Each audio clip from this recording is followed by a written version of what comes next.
This is He Knows Everything, bringing you that heat and that fire. Got my boy Tom Ross, TV Raw, in the building. Tom Ross, man, what's up? What's up, man? You know what I'm saying? Once again, we're here to separate the weak from the strong. You know what I mean? Got some things cooked up for you guys, so stay put. Oh, yes. We're going to get into it, man, because we really want to talk about this topic. It's a hot pocket topic. And as men, we don't talk about these things enough. We don't share these gems and these jewels enough with one another. And we're leading each other astray when we don't have these kind of conversations, these grown-up fucking conversations that will really expand our minds and take us to the next level. First and foremost, part one: when a man can be emotional with a woman. Part one. Tom Ross TV, why don't you shed a light and let the viewers understand a little bit, give them a little inkling of when you feel a man should be emotional with a woman. Um, I feel there's two ways you could go about doing this, and I've implemented both ways because I kind of have a unique way of thinking about things. One way you could hold off on the over emotional aspect of a relationship until that person is as invested as you are. Meaning, don't just jump headfirst into things, exposing everything about yourself until that person has done the same, you know? And then once you start to reveal things, it shouldn't be like a mouth to a fire nozzle. It should be a couple of drips here, there. It should be peeling of an onion, slowly, surely, right? Yep. You can do it that way, or you could just be yourself and not be guarded.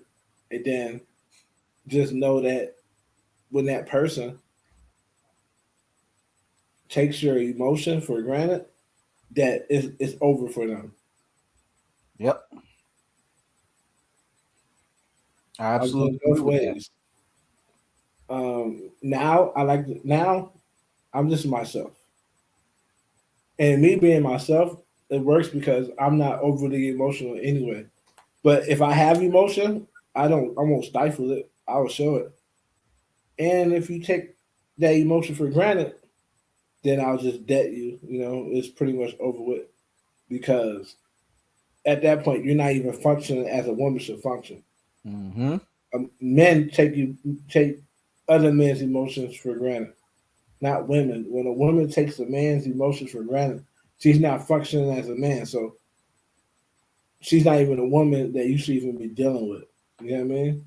Facts. Um, I'm glad you but said that because the way that I view it, and I view it in two different ways as well, is for me, emotions that a man showcases to a woman, it comes from my experiences in two facets. One, obviously, through sexual intercourse. We're not robots by any stretch of the imagination. We're not emotionless. Shoot, God is emotional. So if God is emotional, what makes mankind not able to be emotional in of themselves? Now, God knows how to temper his emotion. He knows how to be balanced with his emotion. But nobody is more perfect with their emotion than God because God has showcased jealousy in his emotion time and time again for his own people. That is an emotion, people. But he showcased it in a calculated way. He showcased it when it made sense. He showcased it when it mattered. What people got to understand is emotion for men has to always be tempered, controlled, and it always has to be balanced. Now, I use the word always, and the word always can come across as excessive. It can come across as basically us saying that this is something that we have to prescribe to continuously. There's a reason why I'm saying that, because when a guy gets too overly emotional, like Tom Ross said, that's when you scare the woman away. You have to be balanced with your emotion, but it's okay to showcase your emotion when your emotion is there, because you don't want to be that person that's hindering those emotions. Because when you hinder something long enough, what ends up happening? It bottles itself up. And if it bottles itself up, when you actually showcase it, it's going to be like an erupting volcano. It's going to come across as too much. So when you have the opportunity to showcase your emotion, you showcase it. One way that I found that's highly effective is through sexual intercourse, because the woman's into it, you're into it. Of course, you're doing what you're supposed to get her, in that seducing mindset, to get her in that mindset where she's feeling cool, calm, and collected, and she's just at your disposal.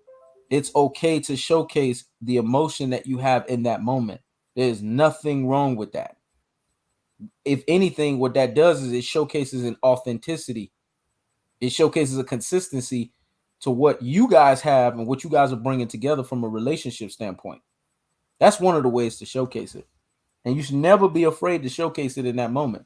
Now, we're not sitting here and telling you all of a sudden if she's, riding you, or, she's, went ahead and just drop it on you real quick. You're like, oh, you can have $1,000, or, I'm gonna buy you the bank. We're not telling you to do nothing crazy, nothing stupid like that.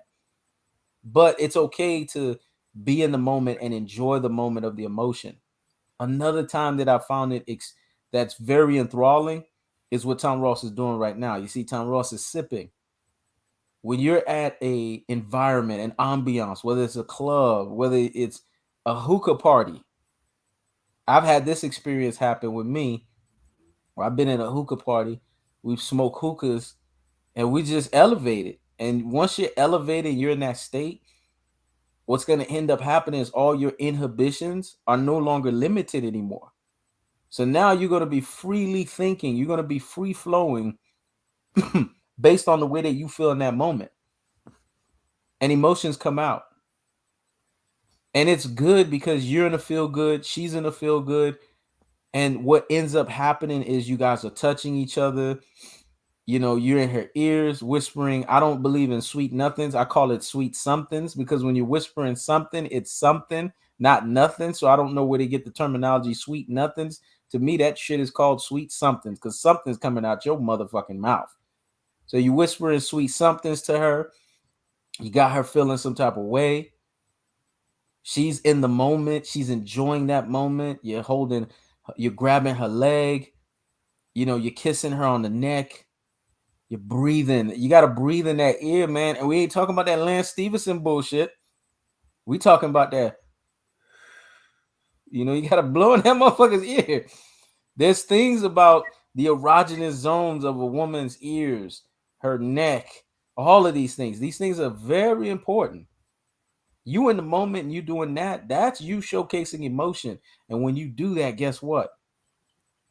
The totality of the moment, the gravity of the moment, the gravity of the situation becomes what it becomes.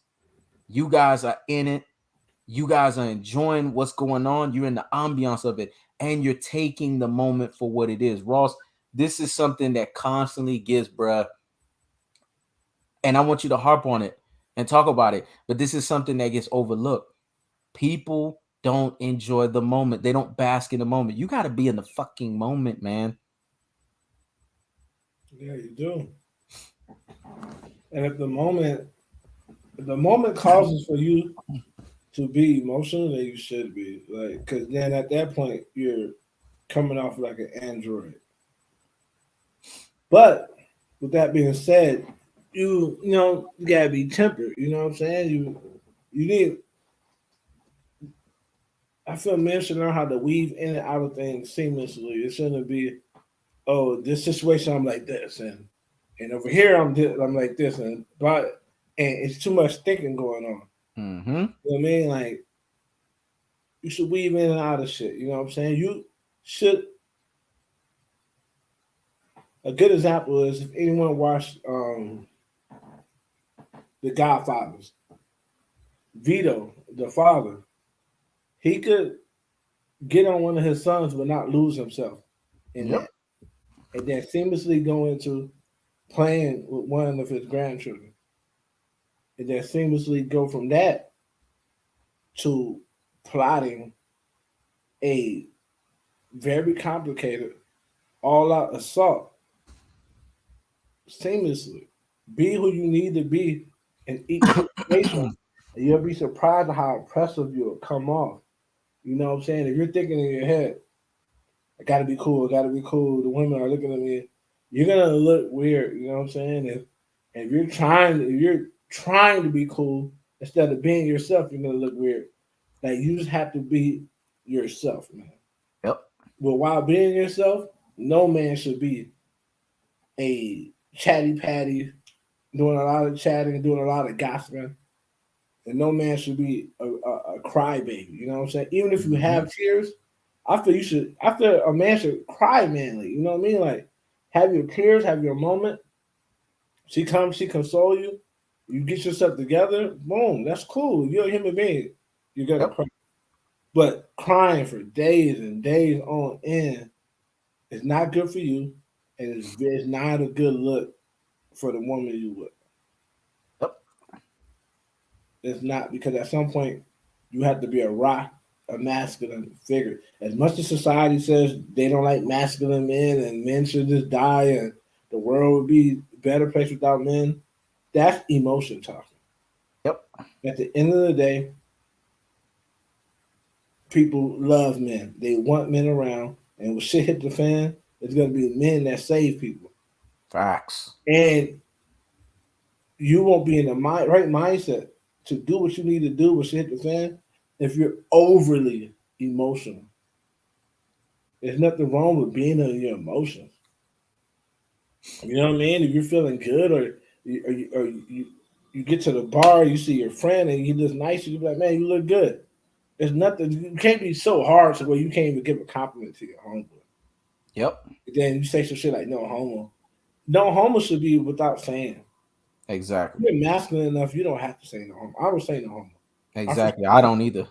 we're men. We don't have to say no homo. Yep. You know when you look at me what it is. Mm-hmm. Straight up. You know what I mean? Vice You know what it versa. is. I don't gotta say no homo, man. You know what I mean? I'm 38 years old. The fuck I like worried about what you think about me.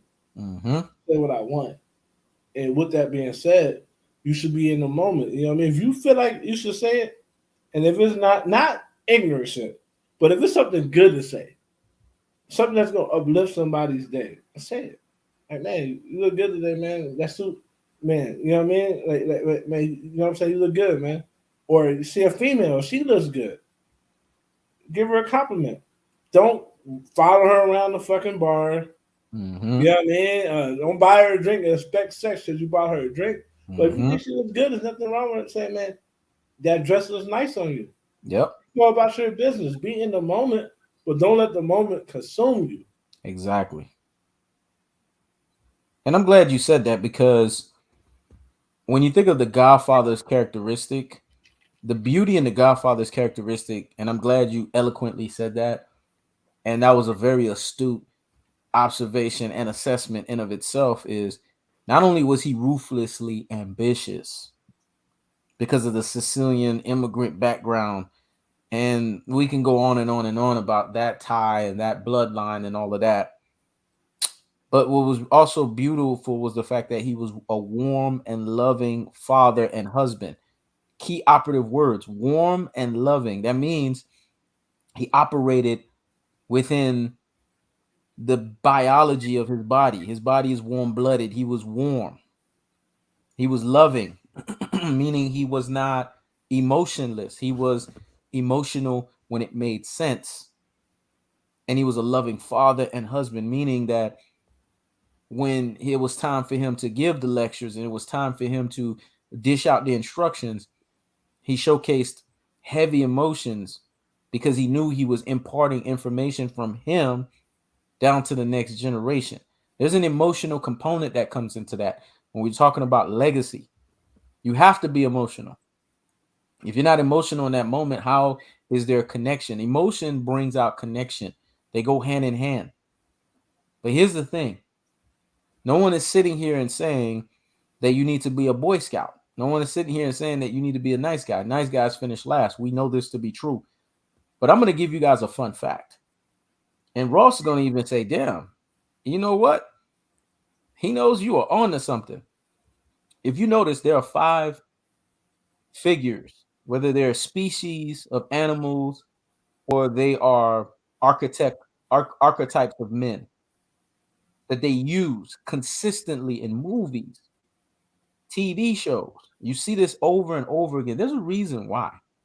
Because these 5 archetypes are representation of what justifies quality emotion, but that same beast that women find intriguing, they find seductive, and they find interesting. Women don't want to tame a tame beast.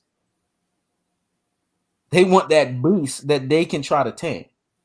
Well, these are the five archetypes. You got the vampire. If you notice, there's always vampire shows. And there's a reason for that. You have pirates. There's always a pirate show. Werewolves. There's always a werewolf show. Businessmen. There's always businessmen shows and movies. Surgeons. Shit. There's a show that's going on forever. You could tell me which one it's called. Grey's Anatomy, I think that's what it's called. For fucking ever, this shit is going on. There's a reason why these 5 archetypes are prevalent and they represent sexual seduction and emotional seduction to women. Because all 5 of these have one or two things. They either have this animalistic, beastie type of vibe to it, or it has the aesthetics. Like when you think of a businessman, you think of someone that is skillful in their trade. They're skillful in the fact that they can move around and anything that they touch from a financial standpoint, they are a subject matter expert. A surgeon is the same way, aesthetic. It's someone that can sculpt you if they are a plastic surgeon, someone that can heal you, put an artificial valve in your body. I mean, this is a skill set. This is impressive. And when you think of the animal component, werewolves, what is it about werewolves? They represent masculinity. They represent buzzing testosterone, hair, facial hair, hair all over. They represent that beast. Mm-hmm. Pirates.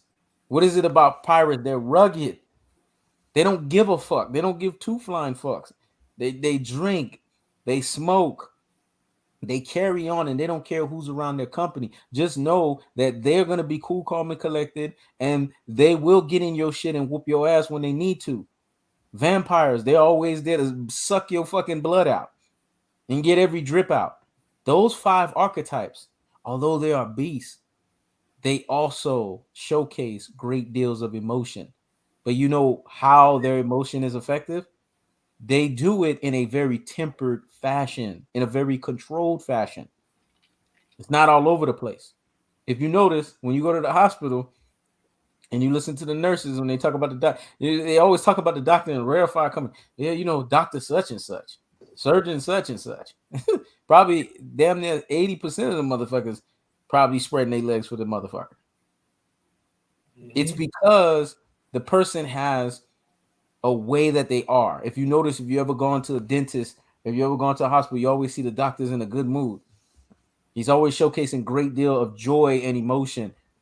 See, emotion is not this taboo thing that we put in our minds that it has to be, oh, well, I just have to tell her I love her. No. That's taboo. That's what people who put in these Lifetime movies want you to think. Emotion is just basically you being yourself unfucking chained. Not having no restrictions, not limiting yourself. Basically being what you were created and designed to be, a human being. See, in that experience, you are showcasing emotion. This is when emotion is acceptable. And these 5 archetypes that I brought up, the beauty in all of them is they showcase their emotion when they need to. But you know what's also attractive and sexy about all of them? They know when to take the emotion, put that shit to the side, and get to work and do what they're supposed to. So emotion has to be something as a man, you got to know when to turn that motherfucker on But more importantly, you got to know when to turn that motherfucker off. Because when you are too overly emotional and you're always constantly being emotional, you're viewed as naggy. You're viewed as bitchy. You're viewed as feminine. Reckless. Exactly. That's a perfect word to use. Yeah. So, an analogy for me would be can't be true. Michael Corleone was he was a he was a he was a general. Mm-hmm. The way his father could be that way because his father had already fought all his wars. So he was in a downside of being a Don. He could be warm and all that. Michael could not be because Michael was fixing his father's mistakes. Yep. And those were his children. Those were his brothers and sisters. You don't got to cater to your brother. That's his father's job. That's not his job. Yep. So yeah, he was cold, but a more evolved Michael, if he could do it all over again, then he would have been. I think he would have found a way to be a little more emotional. But there's some cases where you have to be cold. Mm-hmm. There's some cases where you might feel emotion for someone and still have to be cold because that person doesn't take your emotions seriously. Mm-hmm. They've took you for granted in that way, so now you have to be cold. Facts. Michael was the king of that. You only took him for granted once, Yep. and it was over.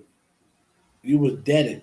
You know what I'm saying? So I look at it like the average woman will want you to be like Wolverine, or they'll want you to be like the Hulk, someone who gets so wrapped up in the moment they lose themselves. That way they could come and they could soothe you and bring you back. Mm-hmm. They're intimidated by the Tony Starks who loves just as hard as those guys do, but always in the moment and know what takes precedence over everything. Yep. People always thought Captain America was the one who cared so much about the Avengers and blase blase. Captain America never cared as much as Tony Stark. Facts. Tony Stark's always risked his life for the team. Yep. Always risked his life for the team. That's fun fact. I'm glad you said that. But he never acted like he would do that. Yep. He never said all the warm and fuzzy shit because if you're too warm and fuzzy, people take you for granted. They don't need to Exactly. know the lengths you will go for them. Just when it's time for you to go for them, you go. Yep. People don't need to know, oh, I will die for you, I will kill for you. Because some people, they hear that shit and they're like, oh, I got him. Yep. They don't hear it the way you would hear it if somebody told you they would kill for you or they'll die for you. You Yep. might appreciate that. They hear it as, oh, I got a sucker. Yep. Everything you're thinking don't need to be spoken. Facts. If Tony Stark spoke everything that he knew, everything he was thinking, they would never been prepared Yep. because too many people would have fought against him Mm-hmm. and would have stopped him from preparing them for what was coming next. Some things you have to have discretion to know, even when you're emotional, what you can say, what you can't say. Facts. No one said being a man was easy. There's perks. It's not easy. You could take the easy way out and just do whatever society tells you should be doing, and then you will see that you're taken advantage of at work by women, by your children, by your boss, by your neighbors. You become Mm-hmm. a welcoming mat because society wants men to be suckers. Yep. Plain blank. That's facts. Whereas my parting on this topic will be not the whole topic, but just my segment right here, so he gets Mm-hmm. it, is Be in the moment. Be fluid with the moment. If you're feeling, don't say things because you think that's what you should be saying. Say it because you feel it. Yep. And when you feel it, say it just enough to get your point across. Yep. Not too much, just enough. Yep.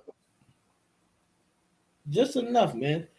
Not enough is said, expressed about being accurate, Mm-hmm. right? People think it's okay to be overly emotional because they're showing their emotions. No, it's not okay to be overly emotional. Yep. Emotional, and it's not okay to be super cold when you should be emotional. Yep. Accuracy is key. Emotionally accurate. What does this case? What does it? What does it require?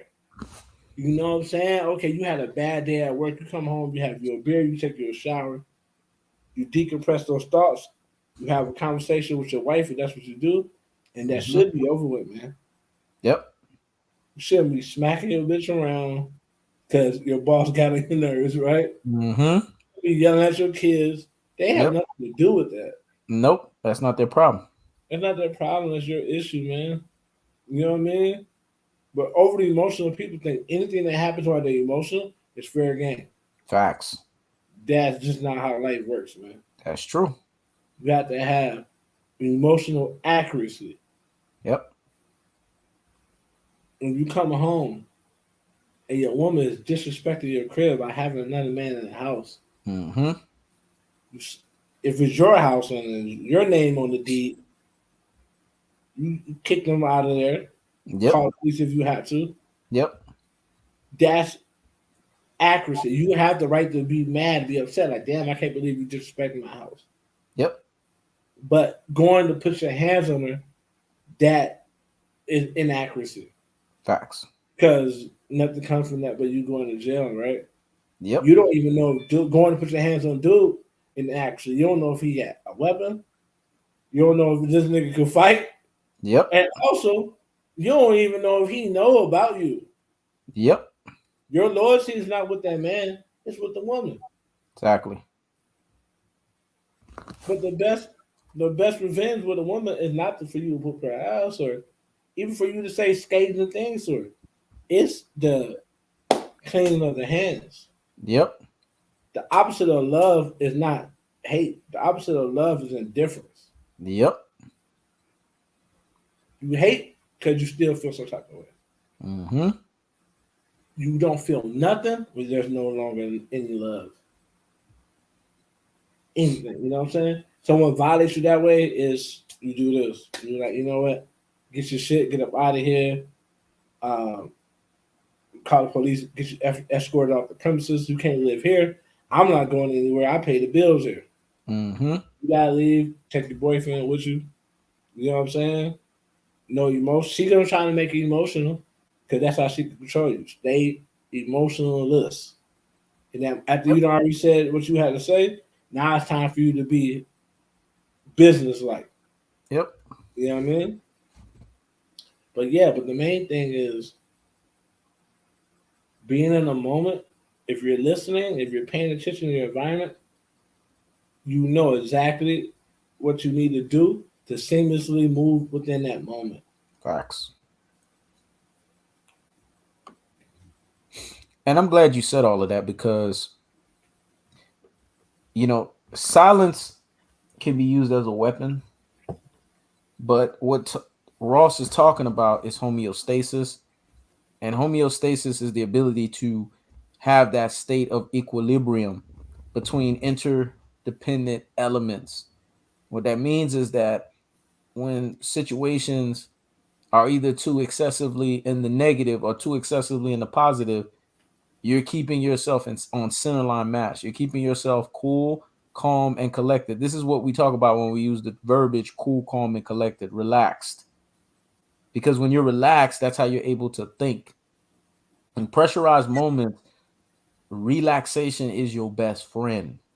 Because when you're relaxed, you're able to slow things down to the crawl, even though they're going at an exponential rate, and you are able to kind of have that You know how you guys watch movies and you guys watch shows and you see how people slow the thing down, or you slow down what you just listen to while you're watching a show. I mean, we all have HD TVs that are phenomenal that can do that, and it could slow the words down. That is what relaxation is all about. That's what being cool, calm, and collected is all about.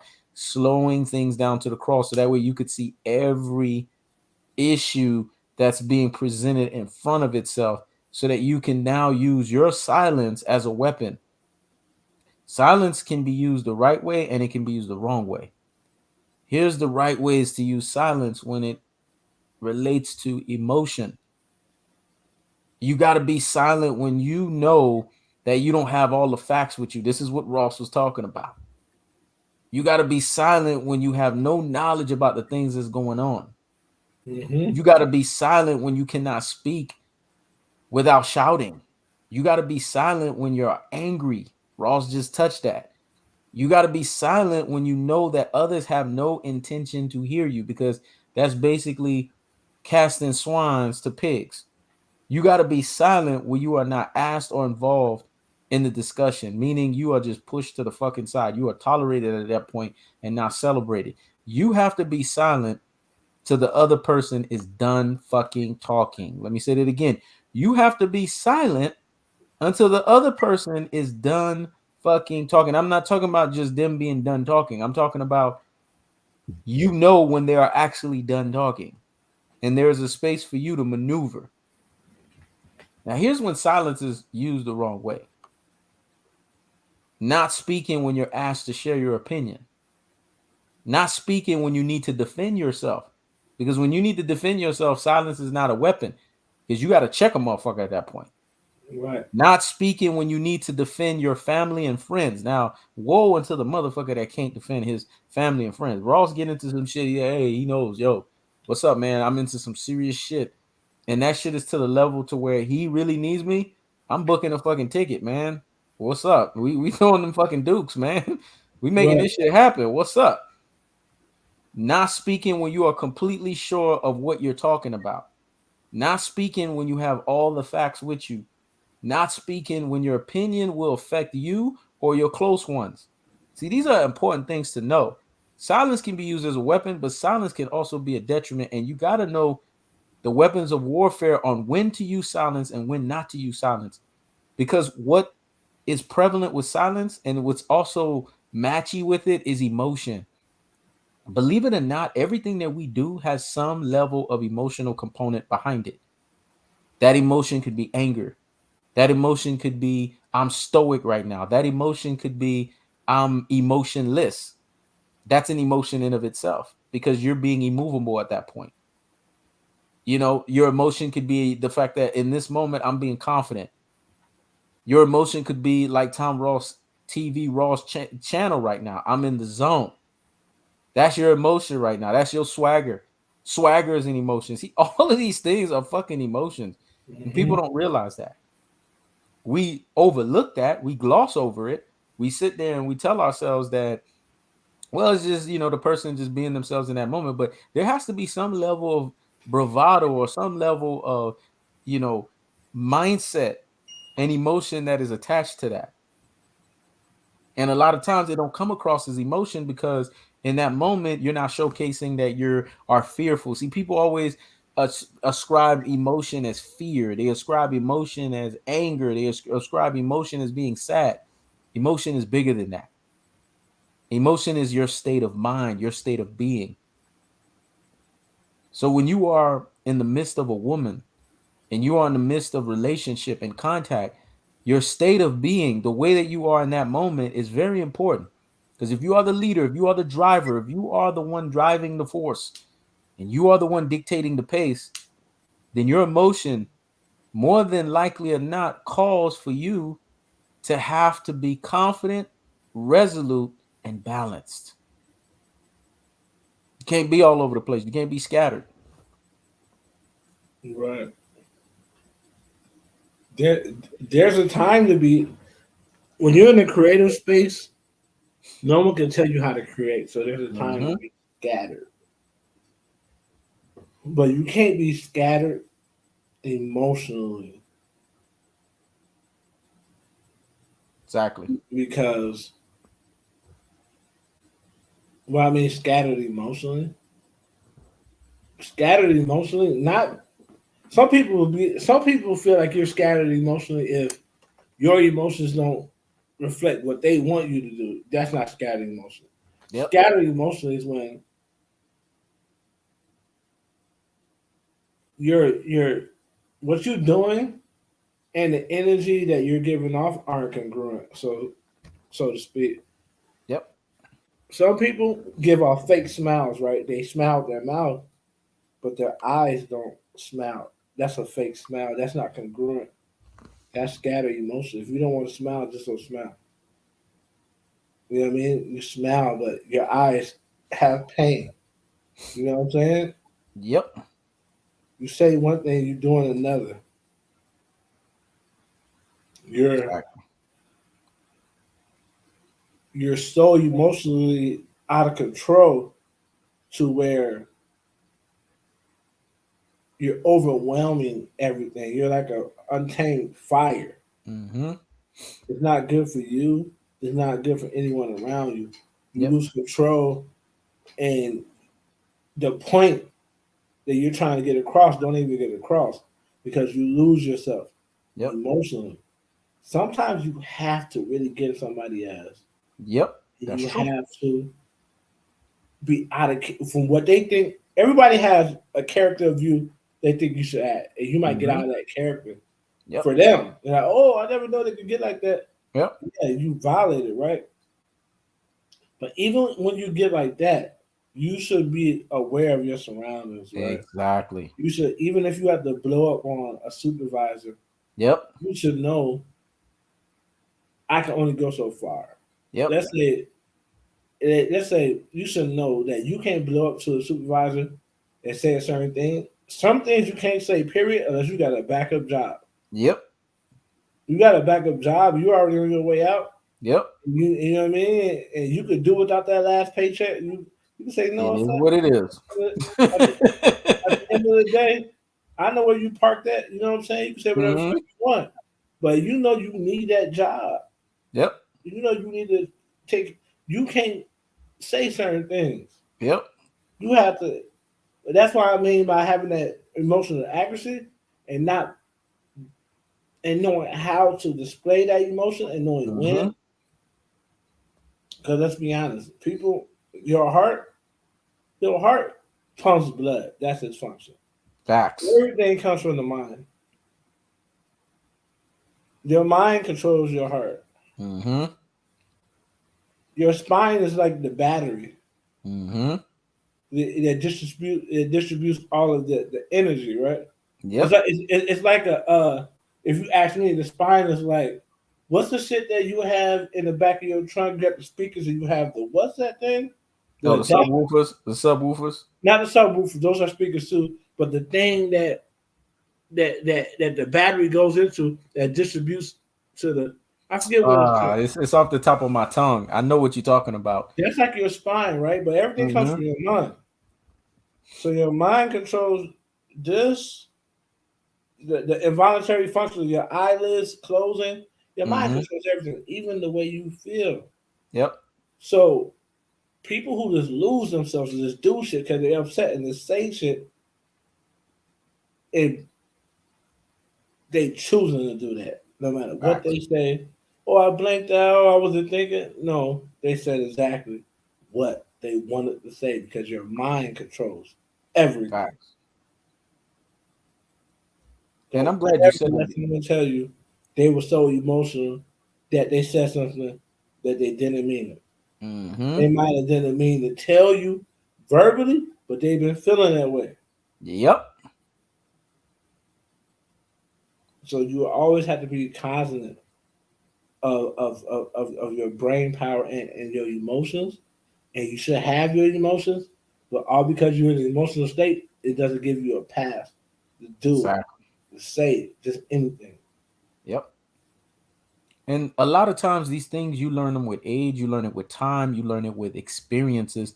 You know, they always say experience is the best teacher. I believe that. I firmly believe that because through experiences, you learn the good, the bad, and the ugly, man. You become like Clint Eastwood's movie, The Good, the bad and the motherfucking ugly. Because an experience can be good for you, that shit can be bad for you, or that motherfucker can be ugly. Either way, something is going to be one of those three out of that experience.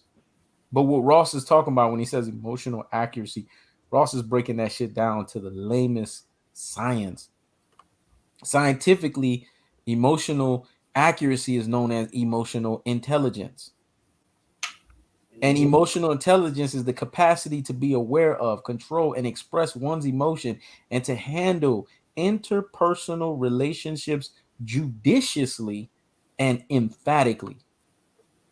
And the reason why emotional intelligence is important is because it's what we use at work.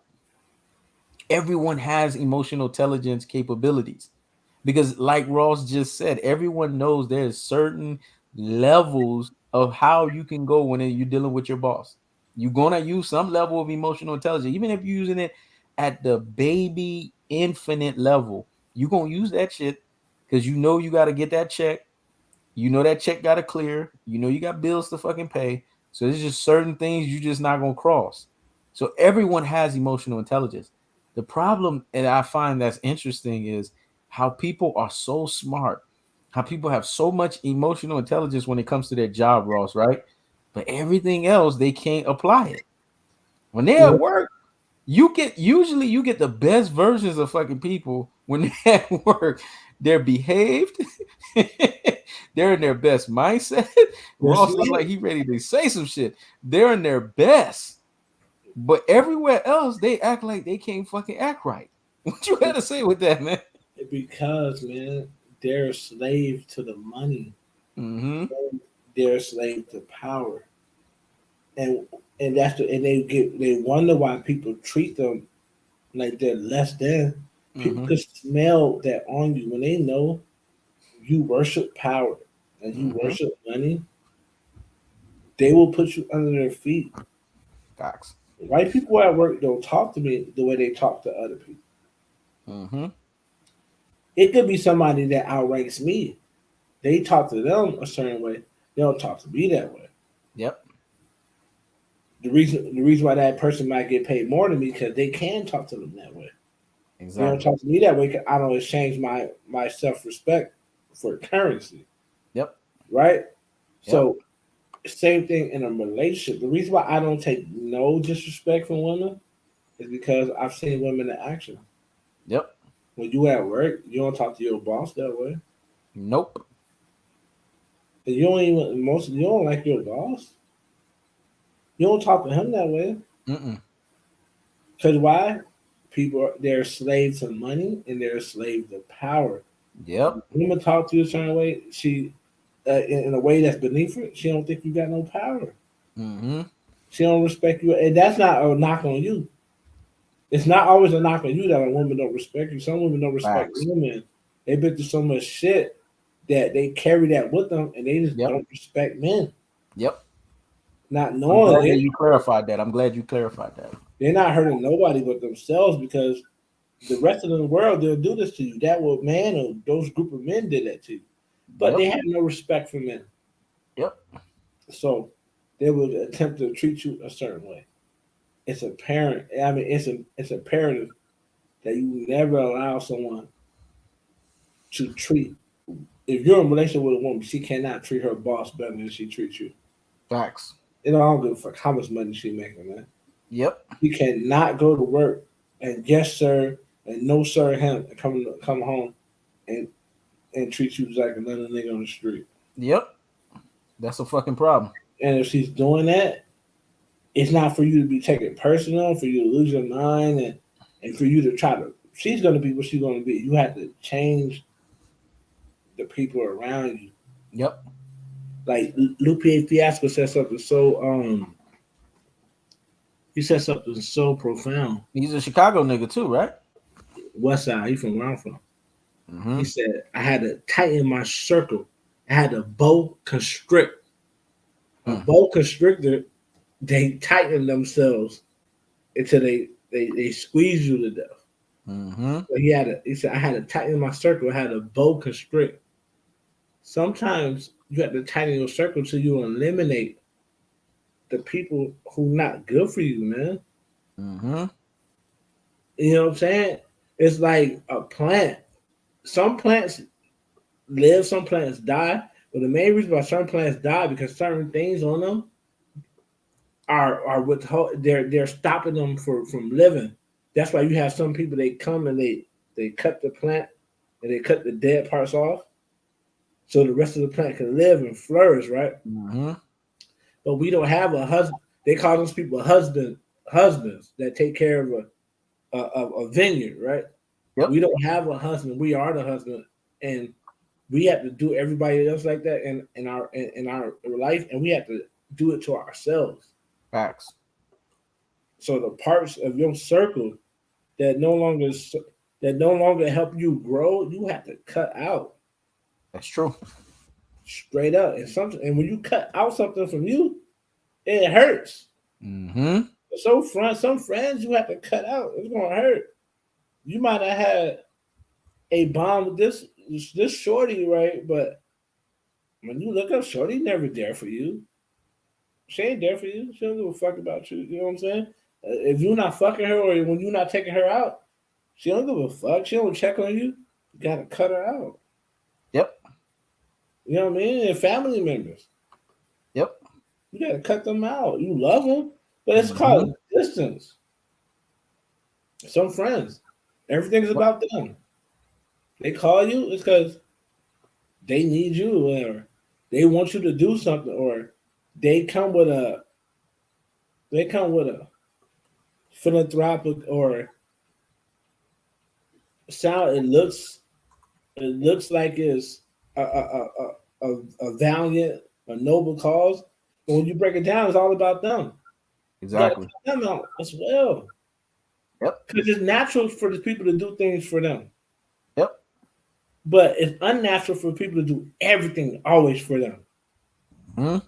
And you're dumb if you have people like that in your circle. Because now what you doing? You feeding into them. Nobody's feeding into you. Yep. So it takes that's an emotional process. But if you're Yep. unemotional all the time, it can hurt you because you're not even engaging these things right. You know what I'm saying? Like they hurt Mm-hmm. you. You're unemotional. You're not even processing that hurt. So therefore, you have people that's hanger-ons, parasites on your team, and because you're so emotional, you're not processing. This person's sucking blood out of me. They're not giving anything. They're a tick. They're not giving anything to me. Yep. But you're so emotional, you're just letting people suck blood out of you. You don't give a fuck, right? You don't care about nothing. So you Mm-hmm. gotta have the right amount of emotion. And you have to know some emotion is good, some pain is good, man. You know what I mean? Like, yo, yeah, your bitch took you for granted. It hurt, but it's good she took you for granted, bro. Mm-hmm. And now you know if I carry myself like this, bitches don't take me for granted. It's in their nature to Yep. go as far as you allow them to. So Yep. it's good. It's good she took you for granted. Now you know, and what you gonna do about it? You gonna get mad and slap the bitch around? Yep. That's not an option unless you want to send somebody to jail. Mm-hmm. You can't just slap her around, right? And it's not an option to do some me myself. I don't cheat, but I do whatever the fuck I want, and I say that shit from the gate. When I meet a chick, I'm gonna do what I want. Mm-hmm. I don't I don't get my get back by going behind your back and fuck. If I fuck somebody, you know about it, and you know how I get down. You know what I'm saying? My get back is to say, "Oh, you violated me. We can no longer deal with each other no more." Mm-hmm. Period. Until some things is changed around. If you violate me a certain way, it's over with forever. Period. And so, Mm-hmm. and that's not cold. That's called a boundary. Mm-hmm. They got us thinking that everything we do that don't benefit the world is cold. Some things you have to do for your own self preservation. Facts. Somebody maliciously try to hurt you, your boundary need to go up immediately. Yep. And if they cross you, you draw a line in the stand, and that nigga step over that line, they saying fuck you. Well, from where I'm from, if I say, man, check it out, man, I don't like when you do that, man, I'm gonna put a line in the sand. And if you step on that line, you say, nigga, fuck you, nigga, I'm gonna do it anyway. And then when you do that, you now my enemy now. And you Yep. have to be like that, man. If somebody calls you intentional pain, you have to draw a line, man. Yep. I mean, I knew this as a kid, man, dealing with my own mother. Mm-hmm. So I know some people aren't like me. And that don't mean I'm superior or you inferior. It just means there's some things that I knew intuitively that you don't know, and that's fine. But you have to know when to put up boundaries, man, and not take it personally.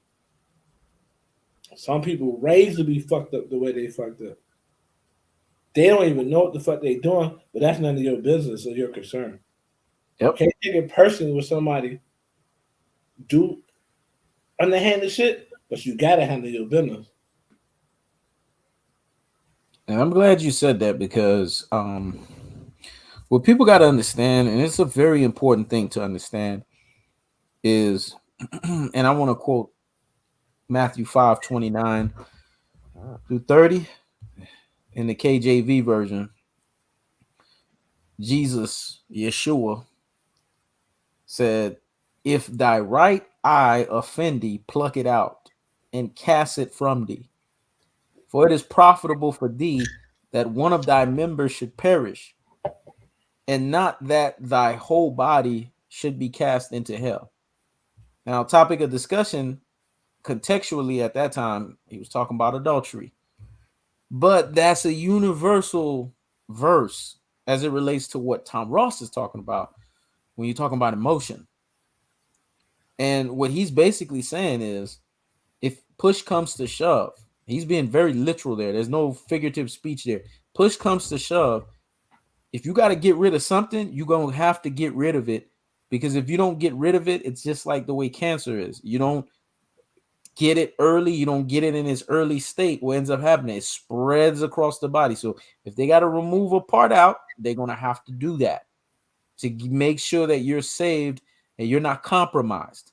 This is what he's talking about from a literal standpoint. We all need to understand literally that we all have those moments in our lives where we're going to have to pluck some things out of us. It may cause us to shed blood, sweat, and tears, but nevertheless, there's going to have to be some element of plucking it out. And see, the bigger picture and all of that is as simple as this.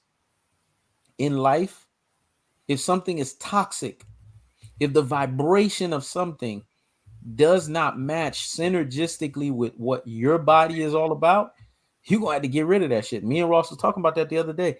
If a person is constantly yelling, they're constantly being vocal in a violent way, that stuff is causing your insides to be stressed. We're talking about you're affecting the person's dopamine levels, because a person's dopamine levels is a feel good. It's a feel good hormone, but at the same time, dopamines can also work against you when you're Mm-hmm. constantly activating it. You're only supposed to activate it in feel good moments, not all the fucking time.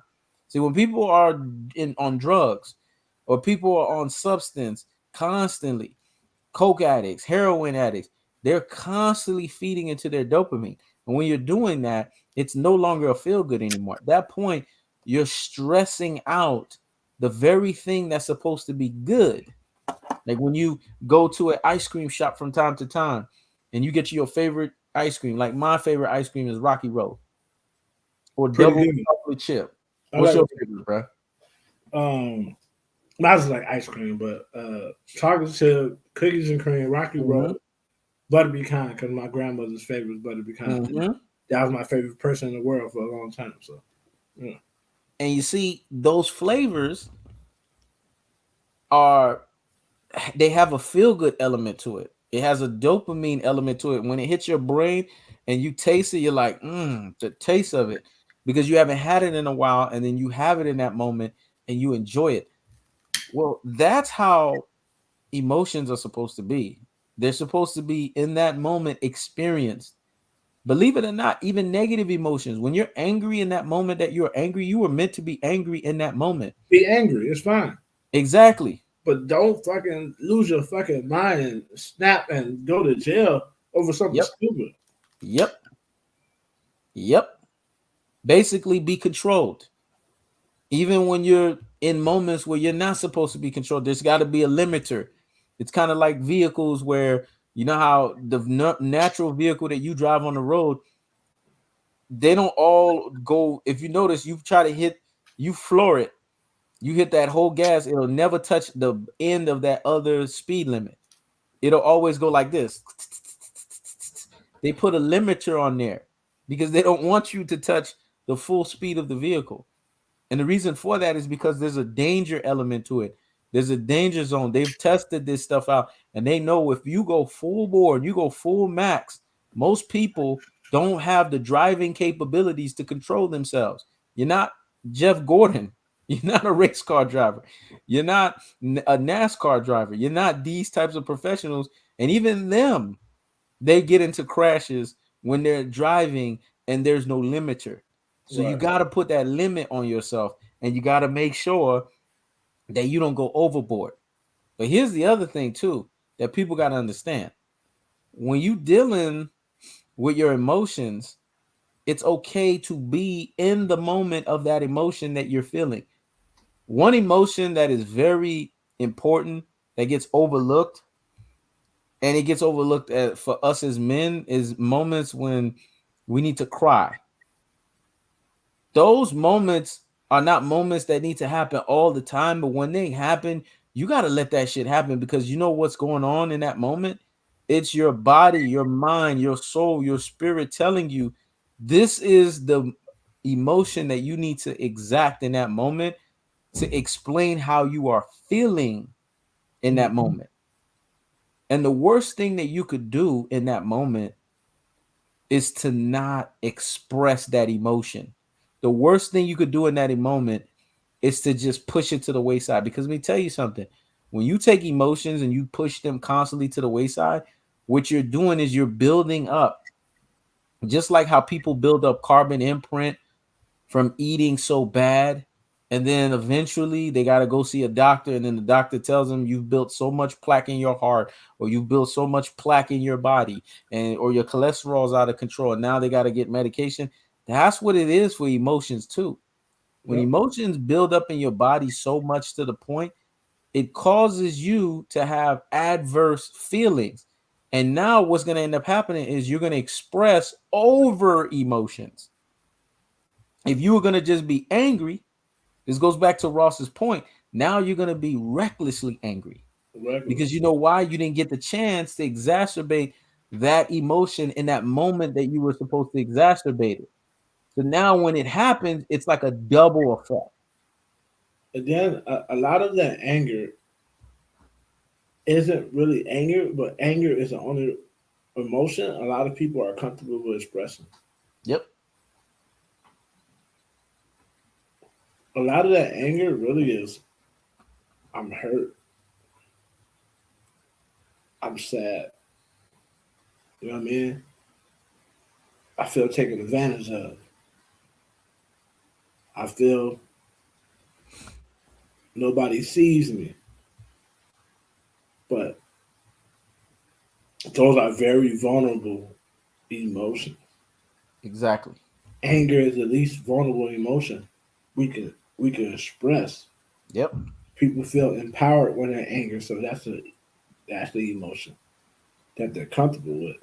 But Yep. it's a secondary emotion. Before you get mad, you either are embarrassed, humiliated, hurt, sad, something else happened. Then you became mad, right? Yep. But I say all that to say that. Let me give you guys a personal story. I was living in Japan, and I was going steady with a Japanese girl at the time, and she was pregnant. And I've had two girls had abortions just because uh, they wanted me to be one way.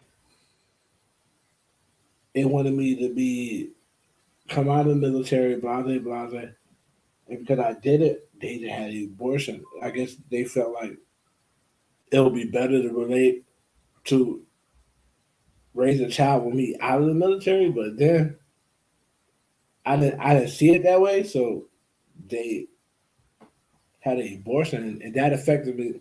That affected me negatively, and I never dealt with it. Wow.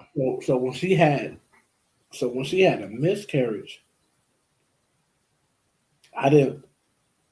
When I got the news, I was already out and had been drinking, and Wow. I even remember the shit that I had said to her. But I I'm had sorry to hear that. I'm sorry that that happened to you. what man? Thank you. I didn't I didn't even I was so fucked up. I didn't even remember exactly what I said to her. But it was all harsh shit. It was more so like, nah, I don't believe you killed my baby, blase, blase, like this and the third. And that was Friday. Saturday, I got up with her. We went out, and the whole night we had a good time. She took me to all the places I like, gave me all the food that I like, all the drinks that I like. Um, I like Nicaraguan cigars. Not to me, Cubans aren't the best. Is that Dominican, what you're smoking right now? Nicaraguans? Dominican right here. Okay. Yeah, Dominican, Dominicans are good. A lot of people sleep on those Dominicans. Dominican, and Nicaraguan make the better cigars. Mm-hmm. First thing I wanted, and then she didn't approach me about the shit in front of no one. We had a good time, and when the time was just right, she expressed herself emotionally to me when it was just me and her. Yep. You know what I mean? And I say that to say that's the emotional accuracy. It's not about you mad at someone, right? Because you mad at somebody doesn't give you the right to embarrass them. All you're doing is adding fuel to the fire. She got me alone, and she said in Japanese, which I was starting to learn because all she spoke was Japanese, was "How dare you disrespect me? I love Wow. you. I love you," which means I love whatever comes from you. I will never kill your child. Wow. And I didn't even remember saying that, so I said I didn't say that. She took that to offense because now I'm calling her a liar. Wow. This is a very petite woman, maybe 110 pounds. Yeah. So she struck me, but did I hit her back? No, I'm way bigger than her. I hit hard enough to break a man's jaw. Yep. I broke two men's jaw. So I hit that hard. So I didn't hit her back. And it didn't hurt. But I allowed her to get off because what I said was equivalent to me already striking her. Exactly. And emotionally, how she was feeling was bigger than my pride. I had violated her. So I let her do that, you know what I'm saying? And then after Mm-hmm. that, she apologized for doing that. We hugged, we had it out, we both cried or whatever. We went back and we had a hell of a night. But You heard what Ross said? They both cried. That's a key operative word. we had emotional intelligence to know that same wasn't it wasn't for everybody. It wasn't for the whole bar. It wasn't, you know what I mean? And when you blow up and you make a spectacle, you are not handling yourself emotionally the correct way. Yep. Because now you can't you can't make the impact you want Yep. because it's not directed. Now it's just a flame that's out of control. Yep. It's not directed, right? She Yep. impacted my life from then on because I realized that when I feel violated, I need to say something then and there and not let it fester. I used to be a person who plot. I always plot, and if you violate me, I'll be like, okay. So now, what I thought this was is not what it is. I need to ride this out until something better comes. And Mm-hmm. then, you know what I mean? Um, she don't know this, but it's never going to be the same. Blase, blase, blase. Even if that's the case, when you're violated, you need to speak on that because that shit festers inside of you. and you don't know who you're gonna take that out on. Preach. You know what I'm saying? Teach. Yeah, and so that taught me a very very valuable lesson because a majority of the women I spaz on deserve it, but she did not. You know what I'm saying? Yep. She had nothing to do with that, but because I didn't handle my emotions the correct way, I released on her. You know, it's interesting that you said that. And the biggest takeaway, because I heard the story already and I was touched the first time, and I'm touched even more so this second time that you're saying that. But the fact that you said it so casually, I'm hoping the people that are listening in took that you both had that moment where you both cried. You didn't hold that back because in a moment where an abortion happens, in a moment where a kid is lost, that's that's difficult, man. That's stressful. That's touching. And your natural inclination, your natural reaction and emotion is you're gonna feel some type of way. You're gonna be mad. You're gonna be angry. You may not even say the best things in that moment, but you're expressing yourself because it's okay to not be perfect in your emotions as well too. Let's not get that shit twisted. It is okay to not be perfect in your emotions because if we were perfect, we would be basically walking into the infinitehood of our godhood. That is for a time later on when that's supposed to happen. But right now, in the infancy stage of who we are as beings, we're going to go through some ups and downs. We're going to go through some ebbs and flows. We're going to go through some things where we're going to have to learn some things. And this is the beauty of life. Life is a revolving roller coaster. It's not meant to always have good moments. Life is also meant to have bad moments because it's the bad moments that shape you, build you up, build up your character, and define your resiliency. The bad moments are supposed to build up resiliency so that when the good moments happen, you can appreciate. And I always tell people, appreciate the good moments, bask those good moments in. Because let me tell you something, as much as those bad moments don't last forever, guess what? Those good moments don't last forever either.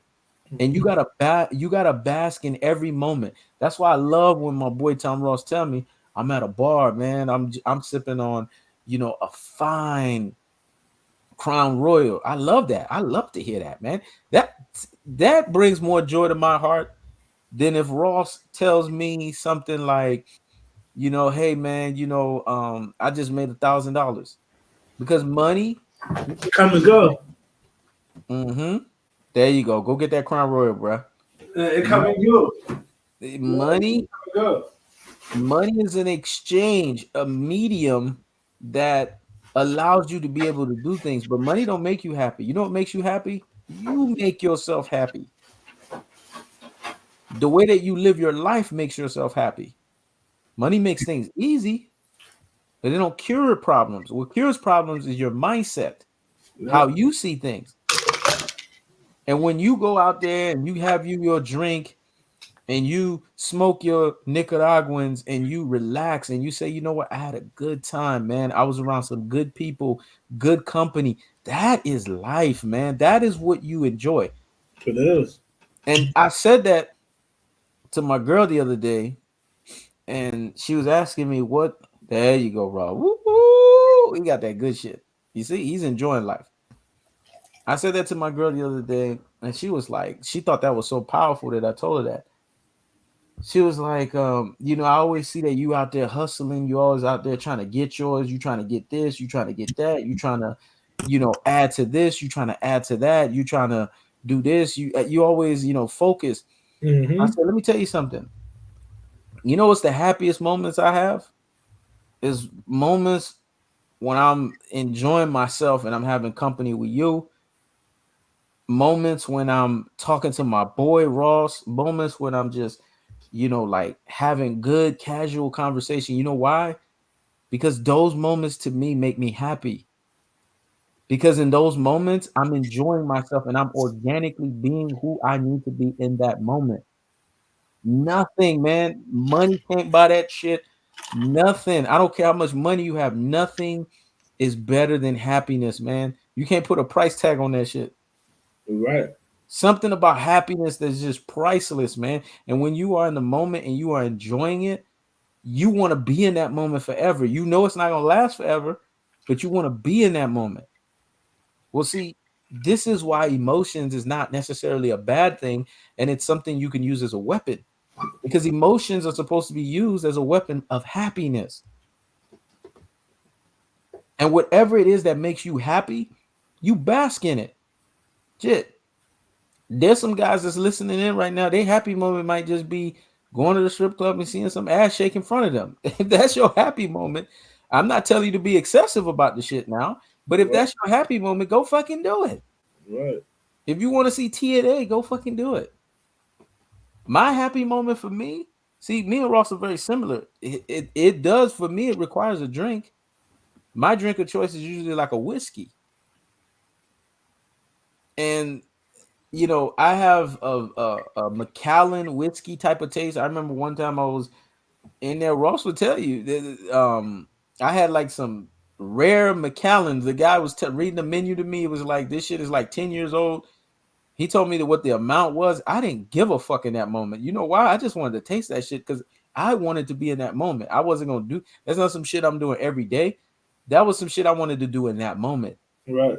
And I told the guy, man, that shit tastes every bit the amount that I paid for the shit. It tastes that fucking good. He was Yeah. like, yeah, it's 10 years old. That's it, man. That shit tastes every bit 10 years old. But you know what? It brought joy to my heart. It made me feel happy, and I was in a feel-good mood. When it's time for you to enjoy yourself, you should not limit the fact that you need to enjoy yourself. You should be in that fucking moment.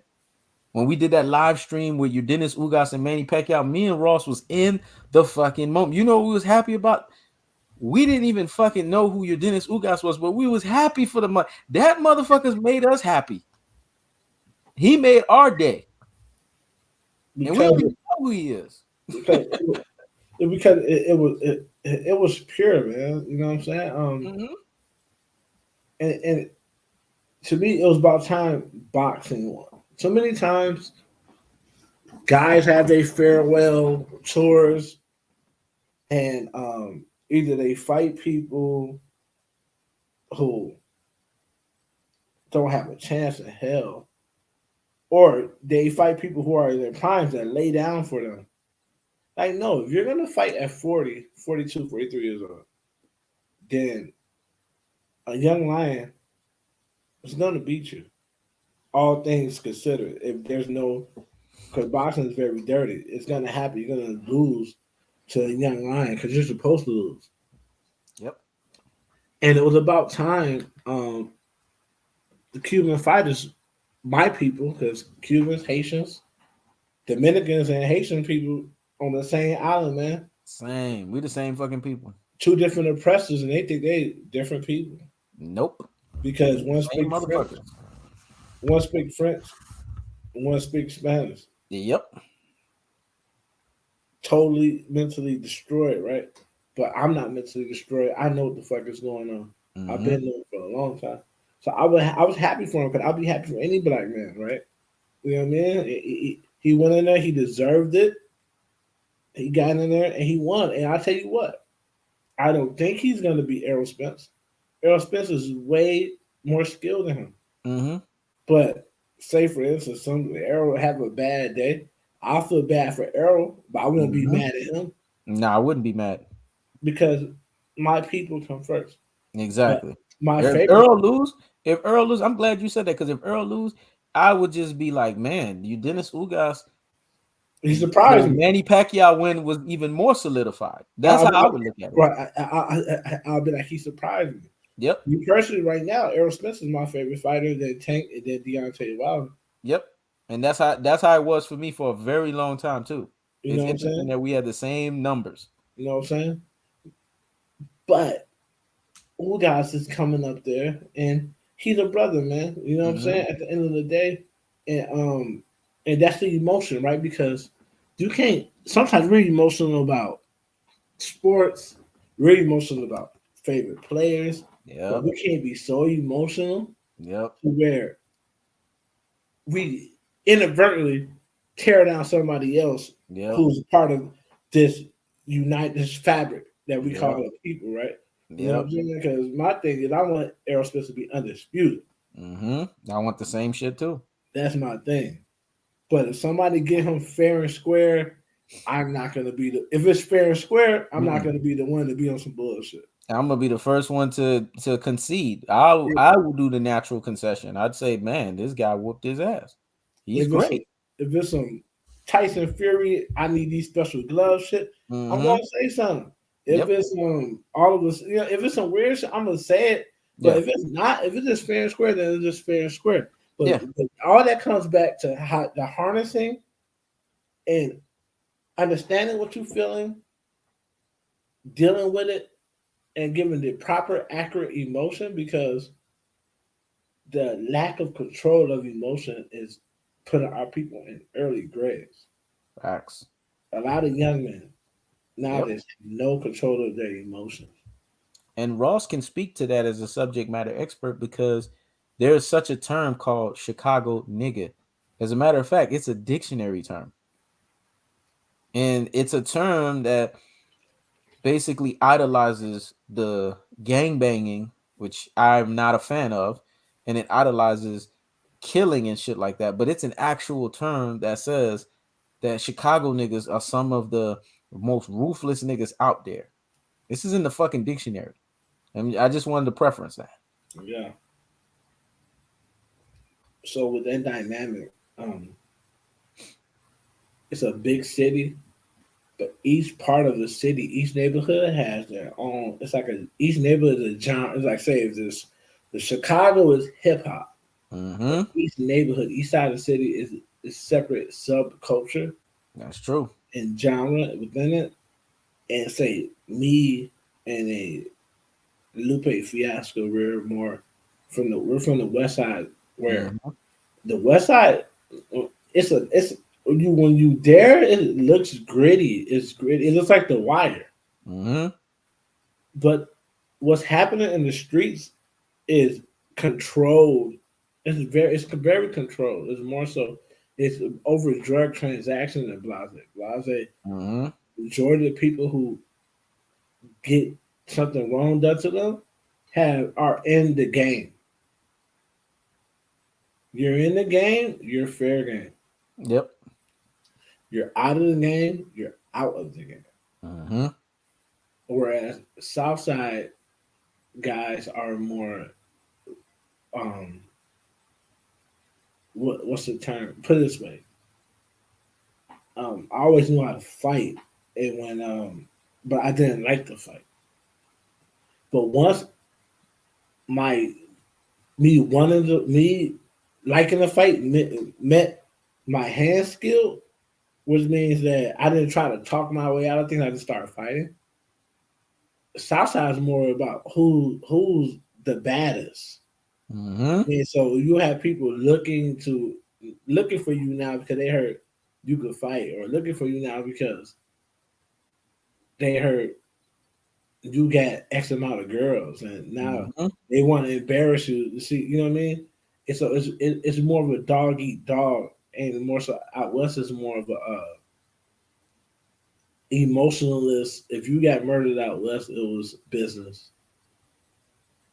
It was business 90% of the time. And out south is just wanton violence. Yep. You know what I mean? And out up north it's all about it's tribal, just gang bang. Out south is not more so gang bang because it used to be all about gang banging out south, it's just I can do this to you, so I will. Yep. Those guys violate each other in the same gang. Up north is tribal gang banging to where certain complexions, certain races are sharing gangs, and they're stuck in the 80s on the north side. Yep. On the south side, it's all about one, and on the west side, it's all about money. It's all Yep. about money. You know what I'm saying? So being and not having control of your emotions These young men, they need father figures, man. I don't care what nobody say. Mm-hmm. I don't care. You can't. A man cannot be raised without a man around. Yep. I don't give. That's my beck and call preaching and teaching right there. So I don't give a fuck what they done told these women. You can't do it, man, because what's acceptable for a woman to say and do is not acceptable for a man to do. facts. Those actions are getting those. I lost control and I just said whatever came out of my mouth. Those actions are getting people killed, man. Literally. Because put it this way, it's a big difference between a New Yorker and Chicago. In New York, men offer their privates, their genitals to men all the time. They tell other men, suck my dick. Yep. If you tell a man to suck your dick in Chicago, you would fuck around and get killed, man. Yep. And Yep. that's on every side. Yep. That's how it is. You, That's how it is in the MIA too. you can't offer your genitals to no man in Chicago, Mm-mm. straight up, because that's a it's deeper than just people. Oh, that's homophobic. Oh, why does it matter? It matters because a lot of men would never tell you this, but a lot Mm-hmm. of men in the hood, negligent mothers, negligent fathers, has been violated. Yep. So that brings them back to Yep. when they had absolutely no control of who Yep. did what to them. Molestation. So they flip out and they'll be Yep. like, "Oh, you told me to suck your dick, Yep. and you fuck around, end up in a casket." You know what I'm Yep. saying? Yep. And so I say that to say you have to have emotional control, emotional accuracy to know that a man bumping into an accident isn't cause for you to disrespect them Yep. because you don't know who you disrespecting. Yep. You know what I mean? You don't know who the fuck you talking to, and you Yep. don't know what they've been through in their life. Facts. And you turn around on your heels and say, "Man, as far as I'm concerned, you can suck my dick. You can fuck around and get killed saying that." Mm-hmm. You know what I mean? That's why I always tell niggas from New York, like the way y'all talk to each other, y'all can never come to Chicago and talk to anybody like that, man. Mm-hmm. The bit calling each other bit. I don't. We don't call men bitches in Chicago Mm-hmm. unless you thinking about killing them or you thinking about doing them bodily harm. You don't call no man no bitch because that's an issue. Yep. You know what I mean? And then you hear people from other places like, "Bitch, this you come here, bitch," and like, bro, you don't. I don't even call women bitches. To be honest. Mm-hmm. Matter of fact, I can't no woman I ever been with seriously say that I called them out their name. If it got that bad, I'm already thinking I'm not gonna be with them, man. Yeah. During sex, some women want to be called shit during sex. Yeah. That's different. I never lose myself. So I'd be like, dumbass, goofy bitch. If I feel that way, I probably won't talk to you for a week.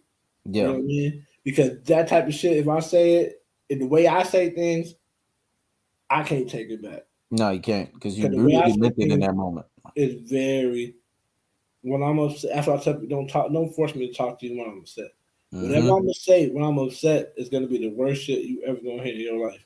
Yep. Let me decompress, give me some time. Yeah. I choose my words very carefully with dealing with women because women don't get over shit, man. Yep. You call a woman a bitch, they'll bring that shit up 5 years later, man. Yeah. You know what I mean? They'll be like, "Remember you called me a bitch?" Like, blah, blah, Yeah. blah. You know what I mean? They'll hold that shit over your head. You call them stupid or goofy, or they could be very well being doing some goofy, dumb shit. If you like, no, yo, goofy ass, you stupid as fuck, they'll bring that shit up in the worst, misopportune times. You trying to get Mm-hmm. over that shit, so I'm very careful about how I express my anger when dealing with women. Because you can't just say it. Specifically. Yep. And it's interesting that you said all of that because there was this guy that I knew. Um, I don't know if you know his name, but this was my first initiation with Chicago Cats. I was in the army. This was back in 2000, man. I remember this was in basic training. This dude, his name was Purnell, man. This motherfucker was from the south side of Chicago, man. Yeah. This was my first indication of what Chicago guys were all about. Me, I had my Miami swag. I brought this thing. We were stationed at Fort Knox, Kentucky, and then we went to AIT in South Carolina. And we went to AIT. Well, we was in basic training in South Carolina. It was co-ed. It was men and women. Then the shit got overly crowded, and then we were the unlucky ones that ended up having to go to Fort Knox, where it was just all men. But I'm glad we went through that because that shit made us tough as fucking nails because we had to go up heartbreak, agony, and misery, all these fucking high ass fucking mountains that we probably never would have done if we was in South Carolina. We'd probably just be fucking bitches left and right. Then we went to AIT in Virginia. But one thing that was prevalent with me and this dude Purnell, man, and I'll never forget it. Me and this motherfucker, we always was competing with each other, man. That's Mm-hmm. what I say. It's one thing about these Chicago guys, man. They wired a lot of ways like these Miami dudes, man. Me and this cat, we competed off everything. Ross is hearing this story the first time now on live. I'm gonna tell you what happened, man. I was talking to 5 girls. This dude was like, man, that ain't shit. Hey, he talking to 7. Oh hell no! This dude brought up my competitive nature. I said, oh hell no! I'm gonna have to eclipse him. Then I was at 12. And he's like, man, I'm gonna be at 15. We just kept trying to outdo each other, man. That shit was funny as hell. And then this is what made me laugh, and this is what I said. This is when you know you're dealing with somebody that's your boy. I was messing with this girl. I was telling him the story about the girl. And he said some shit to me. That shit was funny as fuck. He said, "Yo, man, you know you was kissing my dick, right?" I said, "What?" I said, "Don't you ever say no shit like that to me ever again, dog." He was Yeah. like, "Nah, man, I'm not trying to be disrespectful. What I'm saying is she was sucking me up the other day." I said, "Oh, okay, okay." And then he started telling me about this other girl, and then I said the same shit to his ass too. I said, "Oh yeah, you was kissing my dick too," and then we both laughed the shit off because to us it was a funny moment. Now, if you're a guy and you're not comfortable in your sexuality and you're not comfortable in your own skin, that would be a term that would be so offensive to you. It would make you feel some type of way. But us, because we was just pulling so much and we were considered the two standout guys in AIT. I mean, we were the guys that all of the girls like. If it wasn't me, it was him, and if it wasn't him, it was me. We were the guys that all the guys wanted to be around because they knew if they were around us, the girls was gonna be there, and we were the guys that all the girls wanted to talk to, and they would literally fight each other. We had girls sending us poems, man, and me and this nigga was comparing poems. Yeah. We'd be reading that shit to each other, and I'd be like, "Oh, she said to me, she gonna undress me." He was like, "Nah, that ain't shit, nigga. This one says she gonna put a claw on my back." That's when I realized Chicago dudes, man, the competitive nature and just the way that they are. This dude, the reason why I remember him, this is some shit that happened way back in 2000, bro. Like you know how some things you just forget. I don't forget this moment. I don't forget this dude because I've never seen him anymore, and I hope he's still around. He's still alive and breathing. But it gave me an initiation of what to things to come and experiences that I would have with guys that were from Chicago. I realized in a lot of ways they are wired like the way guys in Miami are. Because down in Miami, when New York cats used to come down and they start talking shit, you know what we do? We throw up our sets and beat the shit out of them.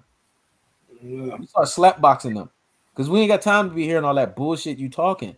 All that yo son, yo son. You start saying yo son, you getting slapped off of the yo son, though. Yeah. Because we all about fighting. That's our mentality. It's some cats out there that's cool. My problem was I didn't give a fuck. They cared more about me. Mm-hmm. I didn't give, you know what I mean? Me, a city is a city, like, because there's parallels. But good thing about being from Chicago, you can parallel yourself to the city and to the South. Yeah. Because we're people who live in an urban area, but Mm-hmm. still got Southern ways.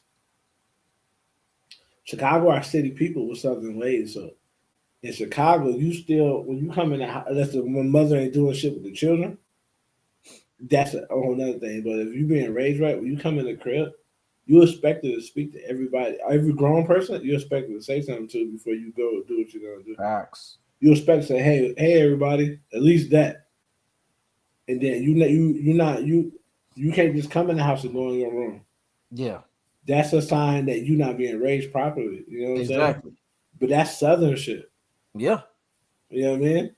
And So that's what I loved about you Chicago guys. Y'all had that Southern hospitality, but y'all was Midwest. That used to trip me out. right, we have city ways. Everybody in the Midwest don't have city ways because they don't have a city. So Mm-hmm. it's like we understand both. And my problem wasn't with my problem, not just with them. It's from niggas from Atlanta and New Orleans too, because they call each other bitches. Yep. Like, bro, I ain't, huh? Oh no, I'm just telling. It's all cool, bitch. I'm like, bro, Mm. You don't address a man like that. why the fuck you calling? Like, oh shit. My mama call it. Like, yo, your mother is a woman, bro. They do Exactly. shit that don't make no sense. They call each other bitches and hoes and shit. Mm-hmm. You're a man, bro. I'm a You don't man. do Yeah. that shit. Don't call me no fucking bitch, man. You know what I'm saying? Mm-hmm. Like, damn, y'all Chicago niggas is. It ain't about being sensitive. It's about being a principal. Yep. If you don't set a boundary, Yep. people will use you as a welcome mat. Facts. You set a boundary, man. When I was in fucking, I had shit so locked. When I was at boot camp, you could, I boot camp in my first. When I was in boot camp and on the ship, I always had, I had shit locked, bro. You know what I Yep. mean? And, I was a man in that bitch, bro. I think it's part of knowing how to organize people and knowing how to mentally get in people's minds and shit. But Mm-hmm.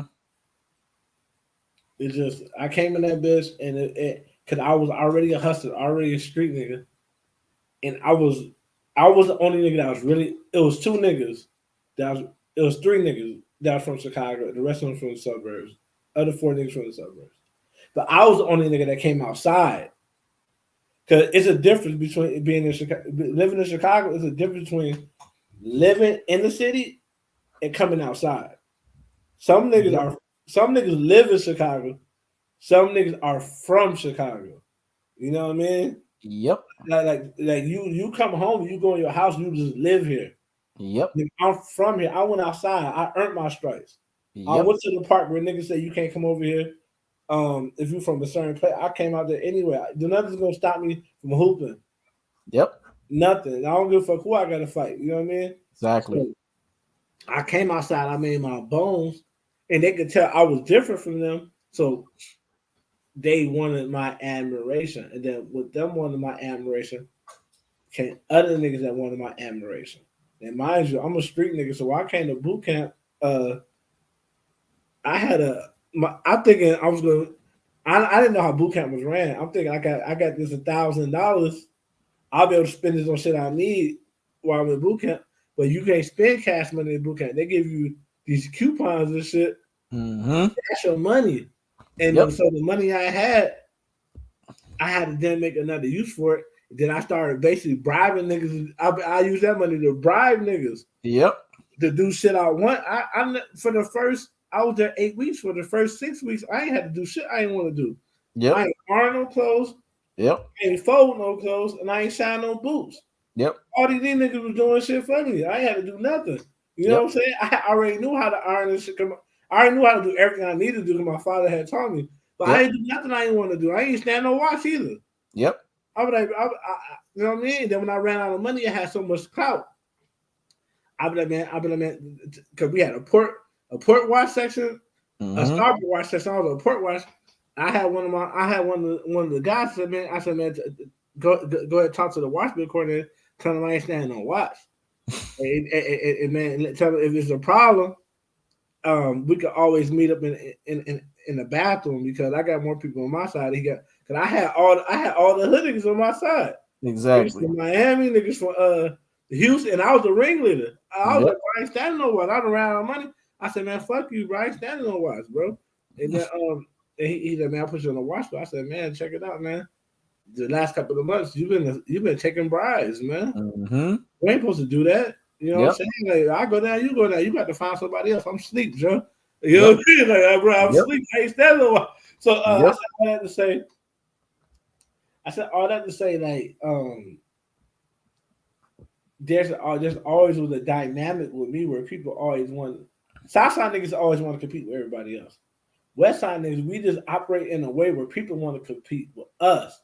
Mm-hmm. It's kind of like niggas think that we're arrogant, and we don't. To get our attention, they start competing with us. You know what I'm Mm-hmm. saying? So I had this one nigga from Cali. He was a Crip, and the nigga was always. And he's the one that told. I had girls nobody knew about. They was giving me letters and shit. He like, man, he said, I already know, but I know you got a couple of bitches, man. He said, my nigga, but I got 10 bitches. I said, that's fine, man. You know what I'm saying? He said, you don't got more than 10. I got about 3 at boot camp, but I got about 5 in real life. You know what I mean? Because I was getting letters from real life bitches, and I Mm-hmm. was giving them to other niggas. You know, they was sending me letters like talking about like vulgar sexual shit. And I was giving it to the niggas who I knew needed that type of inspiration because they didn't have women like that. Yep. And because I was giving them letters, they was fucking with me. You know Yep. what I mean? Like if I needed something, they was like, man, they were like, they were like, Ross is good. They was fucking with me. So I'll give them a letter with old girl talking about she want to get cracked and blase, blase. Because I knew that Yep. was doing one of two things. They could go fantasize. That is beefing up their mind. Like, damn, this nigga got all these letters coming from these girls. Like, this is the nigga. This is the man. You know what I mean? Yep. Yep. Yep. So I didn't even have to speak for myself. Other niggas speaking for me. They was like, nah. Like he was saying all this shit. Like, nigga, I got all these. Like, you only got 3. I got. And niggas start speaking like, nah, like, man, there's no way you got more girls than Ross. Because man, I got letters from girls. From girls sending Ross letters. He ain't nothing to me. He don't even read them. I wasn't even Yeah. reading them. I'm like, this for you, this for you. I was only reading the letters for the girls I really like. Mm-hmm. That's That was funny. just 3 girls. That's The funny. rest, I was giving the rest of the other niggas like y'all can have it. You know what I mean? That's funny. You know, it's interesting you said all that because the Purnell guy, and see, these lives I don't mind being. You know, I always have my stoic face on with everything else, professional face on with it. But this is when you vulnerable, and this is when you just being you. And Purnell, this is a fun fact. When we wrestled, because in the army they make you always go up against each other. The 2 strongest ones, I'm sure other military do that shit. The 2 strongest ones always have the 2 strongest people always go up against each other, and everybody just huddle in a group to Yeah, see what the fuck goes on. When we wrestling, I'm always pinning him. yeah, But when we jousting, this motherfucker is always embarrassing me. If you want to know my weakness, do not put me. First of all, I don't do well with heights. Don't put me way up high, and don't put a fucking joust in my hand. I don't know. I'm not coordinated as fuck with that shit. yeah, This motherfucker Purnell knew that. He used to always hit me at the right time, and it'd be one of those things where if YouTube was around at that time, a motherfucker would see my head go like this or my head go like that, right, and then I go tumbling down. This motherfucker used to know how to joust the shit out of my ass, boy. He'd be like, right, man, I'm gonna do my little countdown. The last time I got you down in 10 seconds, I bet you I'm gonna get you down at 8 this time, and he would do it. He'd get my ass at 8. You right, know what? This time I'm gonna get your ass in 5, cause I just wasn't coordinated with the shit. right, And my mentality was I had this forceful thought to just try to jam the joust at you. He was like, nah, there's an art to this shit. This motherfucker used to go like this. He used to move the joust like it was fucking like it was fucking nunchucks, man. That right, motherfucker used to beat me. And he used to always make sure, Ross gonna laugh. He used to always make sure that joust hit me in the fucking face. yeah, And he would do it. He would always get me in different parts of my face. He said, this time I'm gonna get your forehead. This time I'm gonna hit you, and it's gonna be like I'm swinging a bat. And every time he said he would do it a certain way, he accomplished the goal. And all of the guys, every time I go tumbling down, they'll be laughing. But the thing about me, since I'm so competitive, I'll be going up there 100 times, getting joust down 100 times. I didn't care, right, but I was just never good at that shit. right, I say all of that to say this: the thing that people got to understand is there's just certain people that you meet in life, they're going to challenge you, man, and they're going to push you on a level that other people just can't push you on that kind of level. And this is where emotion, reeling it back to what we're talking about, having control, understanding the moment that, you know what, this motherfucker right here got my number. And it's okay that he got my number in this situation. Because guess what? He probably always gonna have my number. That's just like every time I wrestled and I would pin him. And you could see he was getting better too with the wrestling. It was getting to the point where he would put me, it would start off with him having me in certain moves, You have to but get I out would of always it. break free. I would always break free easily because I was just a pro. But it was just the fact that he was always steady being competitive. And that's why I said, that's why Ross, the subject matter expert, being from Chicago, is now giving me the reason why he is the way he is from the South Side. Because Ross said South Side guys are competitive. And now I understand that because I experienced that at that time, just thinking in my mind, But oh, he's just like me. But in actuality, that's the spirit of the mindset of that side of that area. they always have something to prove, and a West Side nigga carry himself like I don't have to prove nothing to nobody. Mm-hmm. Like even when we in a predicament to where we at the bottom up, we Mm-hmm. have an air about us that like, man, I'm gonna succeed at this shit. Mm-hmm. And you know what I mean? Like, bro, like you know what I mean? It's not like we It's don't gonna have happen. that. Damn, I gotta prove this to these niggas, blase, blase. It's more Mm-hmm. so like, man, I'm the best at this shit. Y'all Yeah. see? You know what I mean? Y'all niggas Yeah. see? Like even when we niggas be sweeping a West Side nigga would be sweeping trash Mm-hmm. for a store and we getting that business and be pulling them. It don't cross their mind like I gotta work myself up and become the manager and I'm gonna jump at the Mm-hmm. other. Like a nigga would be sweeping over that damn baby girl, you look, man, check it out. Let me talk to you. You know what I'm saying? Like a nigga Mm-hmm. check it out Yeah, trash. y'all got that Gucci man. Y'all got that Gucci man mentality. You noticed the shorts I dropped the other day with today where Gucci man said when they asked Gucci man, if you ain't had no money, how you been? Gucci man said, that's what I said. He was speaking Billy language for your ass. He said, man, listen, man, even if I ain't got no money, I got that sauce. Yeah, And you man. gotta be careful with the sauce because the sauce can get you lost. Man, But me, I know how to floss the sauce. it's dope fan niggas out west that be talking women out their panties, man. Niggas out west there's a abundant. You think Kanye got confidence? Lupe Fiasco got more confidence than Kanye. He the West Side confidence is quiet, man. It's just Mm-hmm. more so it's an inner thing. It's not nothing we have to say. It's how we carry ourselves. Mm-hmm. Just watch the nigga Lupe watch him do a freestyle. He ain't Man, trying you to know it's interesting you said that about Lupe Fiasco because of that back and forth with him and Royce the 5'9". Oh my gosh, Lupe's verses with that shit. Woo! It made my and hair he's doing stand. that shit. And he's not trying to prove nothing to Royce to find out. He's rapping that like that. Like I know I'm better than you. Mm-hmm. And you know this too. Like we all know what it is. Mm-hmm. You know what I mean? I'm gonna drop this. Everybody's gonna know. It's like it's more so like just how I feel, whether you like it or not. You know Mm-hmm. what I mean? And it is what it is. You know what I'm saying? And we Well, you could get definitely embody that side. You definitely yeah, embody the spirit of that side. I can say that much because your mentality is very much like that, where you just are competing with yourself and you feel that you are just in the business with yourself. And I could appreciate that because that's that ultimate confidence. You know, I have that ultimate confidence in myself. When you have that ultimate confidence in yourself, no one can take that away from you, man. And that to me is an emotion in of itself because it's what I would call a balanced emotion mm-hmm. because it's an emotion that you use every day as a positive affirmation to go out and conquer the world. Because you know, with that emotion, you can achieve great things.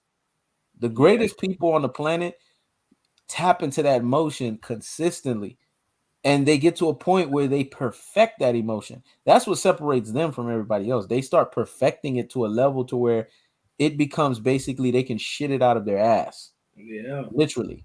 And that's the thing. And that's what's making Kanye so dangerous is because he he started off with that South Side. Just, I gotta prove, I gotta prove, I gotta prove, I gotta prove.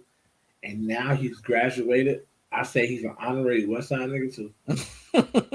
Kanye, I don't gotta prove shit to nobody, man. And Mhm.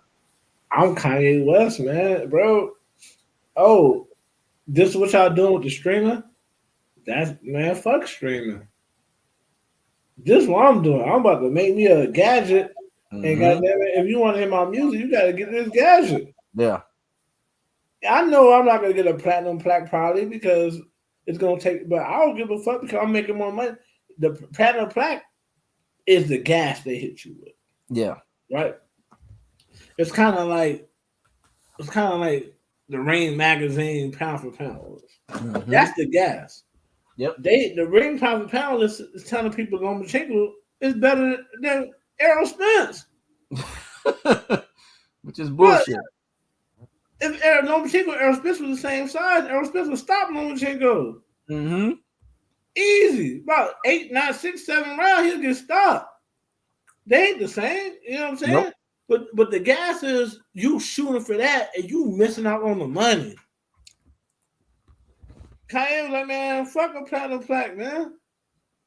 I got those, man. And when you get those, the people who get most of the money don't even be you. It be other motherfuckers.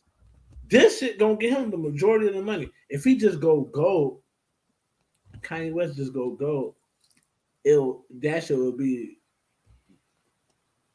damn it, 300, 400 some $1 million, man. Yep. Because what basically he's selling you a $200 album. Yep. You know how Genius. many kids are gonna buy that shit? Because kids nowadays don't understand the price of money. They spend $200 like they getting regular J's. Like ain't shit. They're gonna buy it. Mm-hmm. People who are really into music gonna buy it Yep. because that gadget ain't just a gadget you play music on. You could actually change the music with that gadget. And I'm gonna tell you my neck of the woods, Ross, because I'm gonna school you on this real quick. I didn't know Kanye was that smart to do that, but I'm gonna tell you what Kanye. Well, you know where he did the live stream at, right? Did that shit in Miami. Mm-hmm. And you know what area he did it in Miami? I gotta educate motherfuckers. When motherfuckers that's from that area, they'll know what I'm talking about. Kanye West did it in the Bow Harbor area. The Bow Harbor area is pound for pound the richest area in Miami. That's where we have the Bow Harbor shops. That's where we have those designer clothes. That's where we have those designer markets. That's where we have like the biggest Fendi bags, all that shit.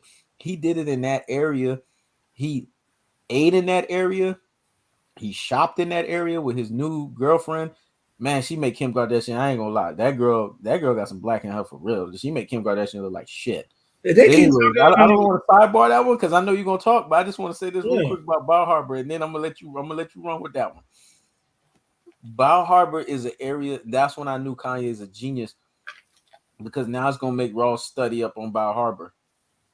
He is going to make a lot of fucking money because the people that are the biggest spenders when they come to Florida, they always hit that area up mm-hmm. for shopping. They hit that area up for consuming. They hit that area up for anything. So it was highly intelligent on his part to market his live stream in that area because that is a cesspool of money being fucking spent. Mm-hmm. People are so biased against Kanye West that he can't even date a white woman with dark hair because they'll just say that's a Kim Kardashian clone.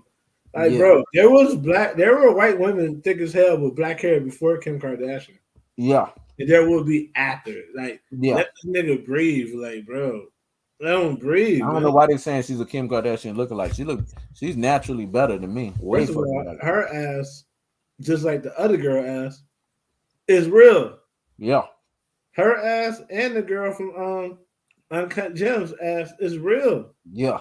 Kim Kardashian ass is not. Mm-hmm. Two different things. But anyway, aside from all that, the reason why this topic is pertinent is because once black people learn to control their emotions, once black men learn to control their emotions, it's over with for those who want to dominate us. They've been Facts. dominated us by emotion. They've been I would use politics. Politics is my best analogy.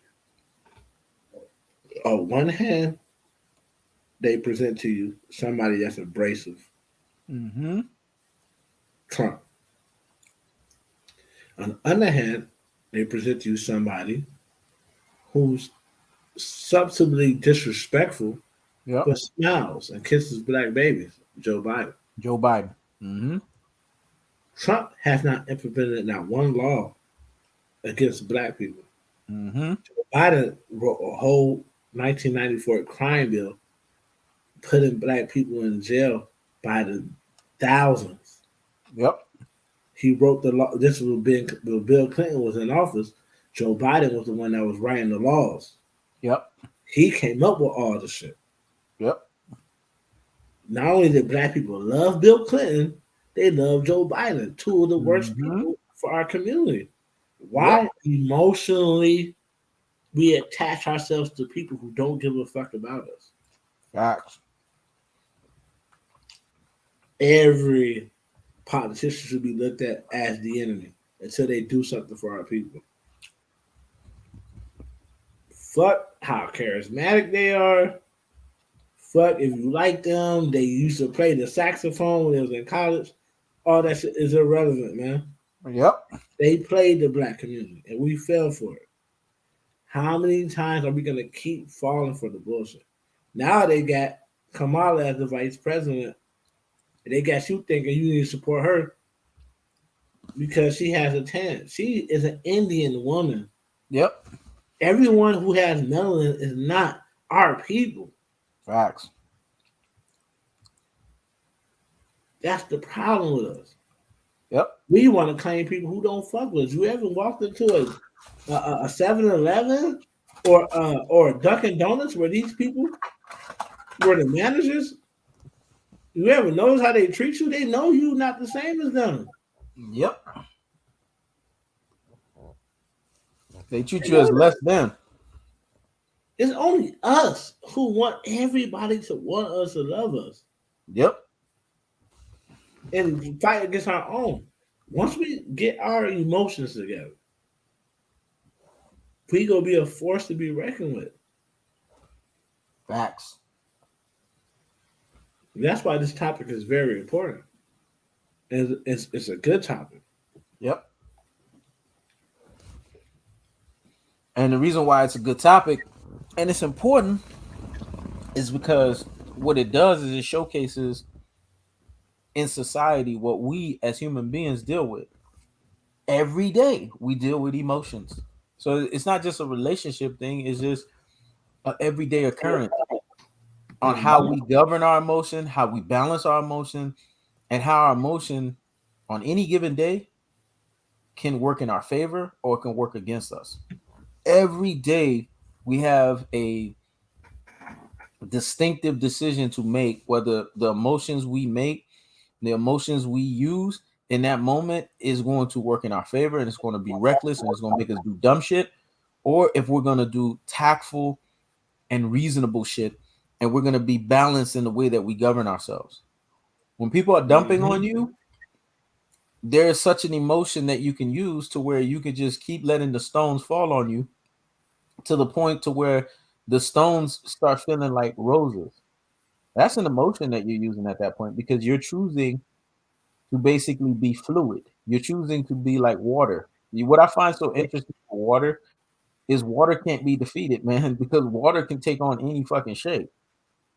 Water can maneuver Yep. however water wants to maneuver. The only person that water, and this is how you know how powerful God is, man, because water, if you understand how powerful water is, that gives you an idea of the man above. The only person that the water submits to is God. We saw that with Moses when the sea had to part. God Right. said, hey, you gonna part. Listen, water, you gonna separate. You know how hard it is to separate water? And he made that water separate. So he Exactly. can make water bend to his will. But us, go in there and try to go into the ocean. I don't care how much weight you lift. I don't care how strong you think you is. Go into the deep parts of the ocean and try to think you can handle the pressure and watch that thing pop you like you a water balloon. because it's that powerful. The Mm-hmm. pressure. So you got to be fluid like water, man, with your emotions. Not only at your job, everywhere you at. Because let me tell you something. Everywhere you're at, it's like an audition, man. It's like a resume. I saw this dude Ross at post office, man, the other day. That dude was looking fresh, and I gave him a dap. I was like, man, you looking fresh to death. He said, well, man, you always got to look right, because guess what? You never know who you entertaining. So every time I step out, I always got to step out right, man, because I Right. never know whose company I'm gonna be in. Man, you gotta understand little things like that. People who know me, Ross knows that about me. Little things get me talking, man. Little shit, Yeah, they do. because it's the little things You'll that say I you'll find. say something small and be like, man, like this is the fabric that holds the universe together. And I Exactly. mean, I He won't judge telling y'all. one. I won't judge one way or the other. I'll just ask you certain questions and just let you. Because some Because you people, never know. yeah, exactly. Even You if I think, never. even if I think a nigga is being what's the word? He said Wishful thinking. he said Jay Z said he said I'm not animated. I said Busta Rhymes. Even if I say think of somebody being animated, Hmm. you just never know.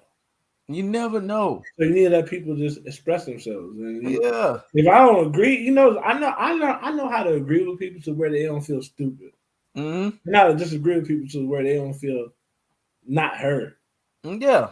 You're gonna be heard. I might be like, you know what, I disagree, but you won't feel like, oh, this nigga think I'm dumb. You know Hmm. what And I don't even care. And I don't even care if the person is not in that moment or in that space with you, I mean? Right. because they just not in that moment. They're not in that space with you. It is what it is. You just accept that for what that is, right? But I just love little details. I love the little things, man. It's because the little things are, to me, are so beautiful. The fact that this guy had enough swag, enough confidence, that that did things for me on the inside. That he Right. was rocking it. He was walking around. I mean, he had his gold teeth and everything, dog. And this motherfucker was stepped. I mean, he was color coordinated from head to toe. He had Mm-hmm. his blue fit on. He had his blue shirt on. He had his belt buckle. That shit was shiny as fuck. I forgot what the fuck it said.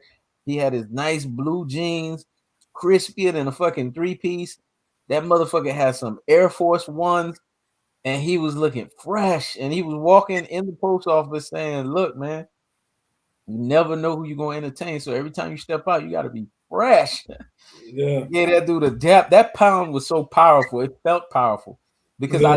it was the confidence that this dude exuded in the fact that he said that. And then he had his swag, he had that walk. One thing that always gets me is when people have a certain walk and the demeanor and how they carry themselves. There's something about that, man. Money can't buy that shit, because you know that that person believes in themselves. They have a self-confidence in themselves. It takes a lot of self-consciousness, self-improvement, self-preservation, and self-motivation to be that way. You can't just be like that overnight. You're not just made up like that overnight. Mm-hmm. That's years and years of you being comfortable in your skin and knowing who you are and not giving. It's like you throwing the bird up to everyone and saying, I don't give two flying fucks what you think. I'm the shit. Right. And that was what that dude was in that moment. And then when he was walking out, he did the coolest shit. He had two boxes in his hand, Ross. One of them shits dropped. People were laughing or whatever. He turned around and looked at them, and he made everybody laugh when he said that. He said, "Well, that's the coolest drop of a box anybody can ever fucking do." Then he picked this shit up, and I helped him open the door. I said, "This motherfucker swag." Right. I said, "This dude right here, boy, you ain't killing this dude's confidence. You Right. can't buy that shit, man. You can't." Okay, man. A lot of people be so it's like they're so afraid Mm-hmm. to make a mistake, man. I feel like the same mistake shouldn't be made over and over again. Yep. But I feel like you should make at least one mistake a day. because you're Yep. living. Yep. A new mistake. Yep. Make a new mistake every day. Mm-hmm. You know what I mean? Don't make the same mistake. You make the same mistake, you're uh you're a hamster on that wheel, right? Yeah, that's true. Like, nah, Mm.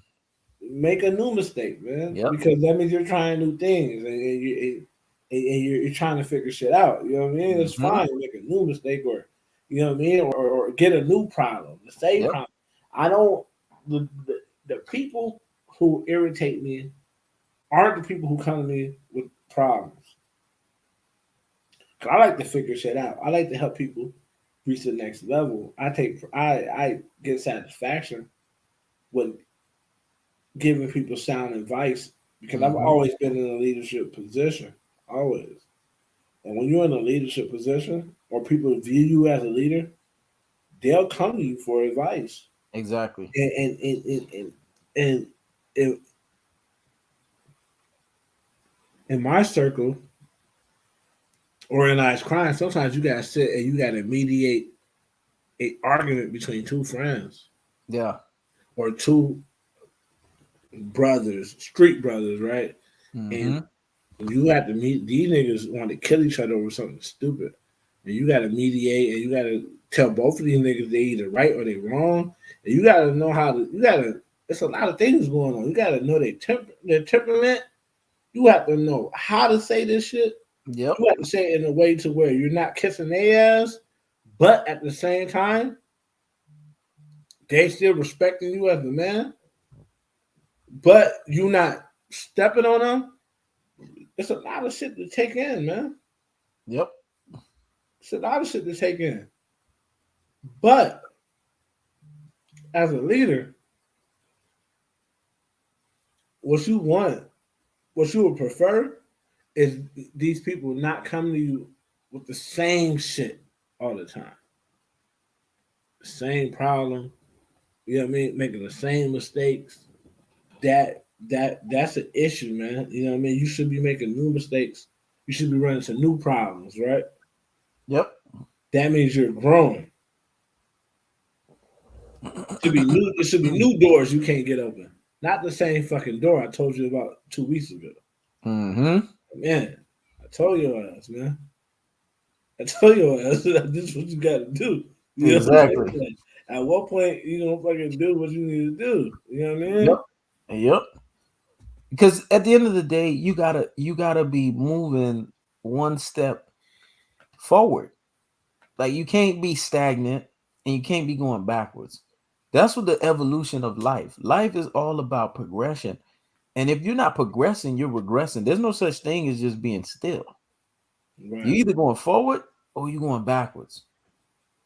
Mm-hmm. And the beauty in emotions, emotion can either make you go forward in life or it can make you go backward, depending on how you exact that emotion in that moment. That emotion sometimes in that moment can be life or death. It can have you behind bars. It can have you having to pay so much money in that split decision. Sometimes it's okay if you about to make a stupid decision, call somebody up real quick and just rummage the idea through them. And then that way it allows you to go through critical thinking back on your end. I had that moment. I Mm-hmm. called up Ross. I was like, yo, man, what do you think? And that gave me the split moment instead of me making a decision that was going to be a devastating decision. I was able to make a decision that turned out in the positive Exactly. because I was able to basically vent out what I was thinking and get perspective. Because a lot of times when you're in your feelings about some shit that happens to you, you're not thinking clearly. Not. And you need someone who's already in that clear state to say, hey, how about I don't think you should, maybe you should look at it this way. Da, da, da, da, da, Right. da, da. And then those quick maneuvers, if you're a person that thinks on your feet quick and you're able to overcompensate, you can be like, oh yeah, you're right. Because in Mm-hmm. our hindsight of 2020, we're always thinking in hindsight 2020, believe it or not, we're always thinking clearly. But the problem is hindsight 2020 is not reality. That's why they call it hindsight 2020. Mm-hmm. But in hindsight 2020, you always thinking the right decision. Now the question is, do you tap into that right decision in hindsight 2020 and make it reality in that moment, or you don't? The reality decision is going to be the defining decision that is going to either cost you or is going to bring you up. And you know what ties into that? You know what underbelly you find behind that? It is emotion. You're always going to find emotion that's a link to it. This is why emotion is one of the single most greatest and most powerful things that a human being experience, because there's so many ways that you can experience that thing, man. Mm-hmm. And it can be unlimited. Sometimes emotion can be long lasting, sometimes it can be unbearable, sometimes it could be undefeated, sometimes it could feel like it's a weight, like an anvil on you. Sometimes it could feel like it's crushing you, and then sometimes it just feels like, man, it feels so good, you don't want that shit to stop. You don't want it to end. You don't want that shit to end.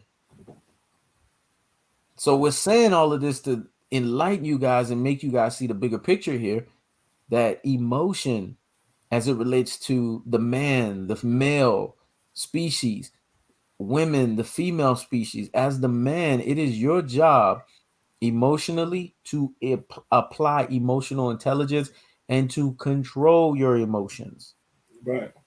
and to understand that even though you're not going to be perfect, like Ross said, you're going to make a mistake every day. That shit better be a new fucking mistake, or it better be a mistake. If you make, I believe people can make the same mistake twice, but the same mistakes that they make twice have to be far and few in between. Mm-hmm. And it has to be basically like you making the same mistake, but you making it off of a situation that just happens sporadically in that moment.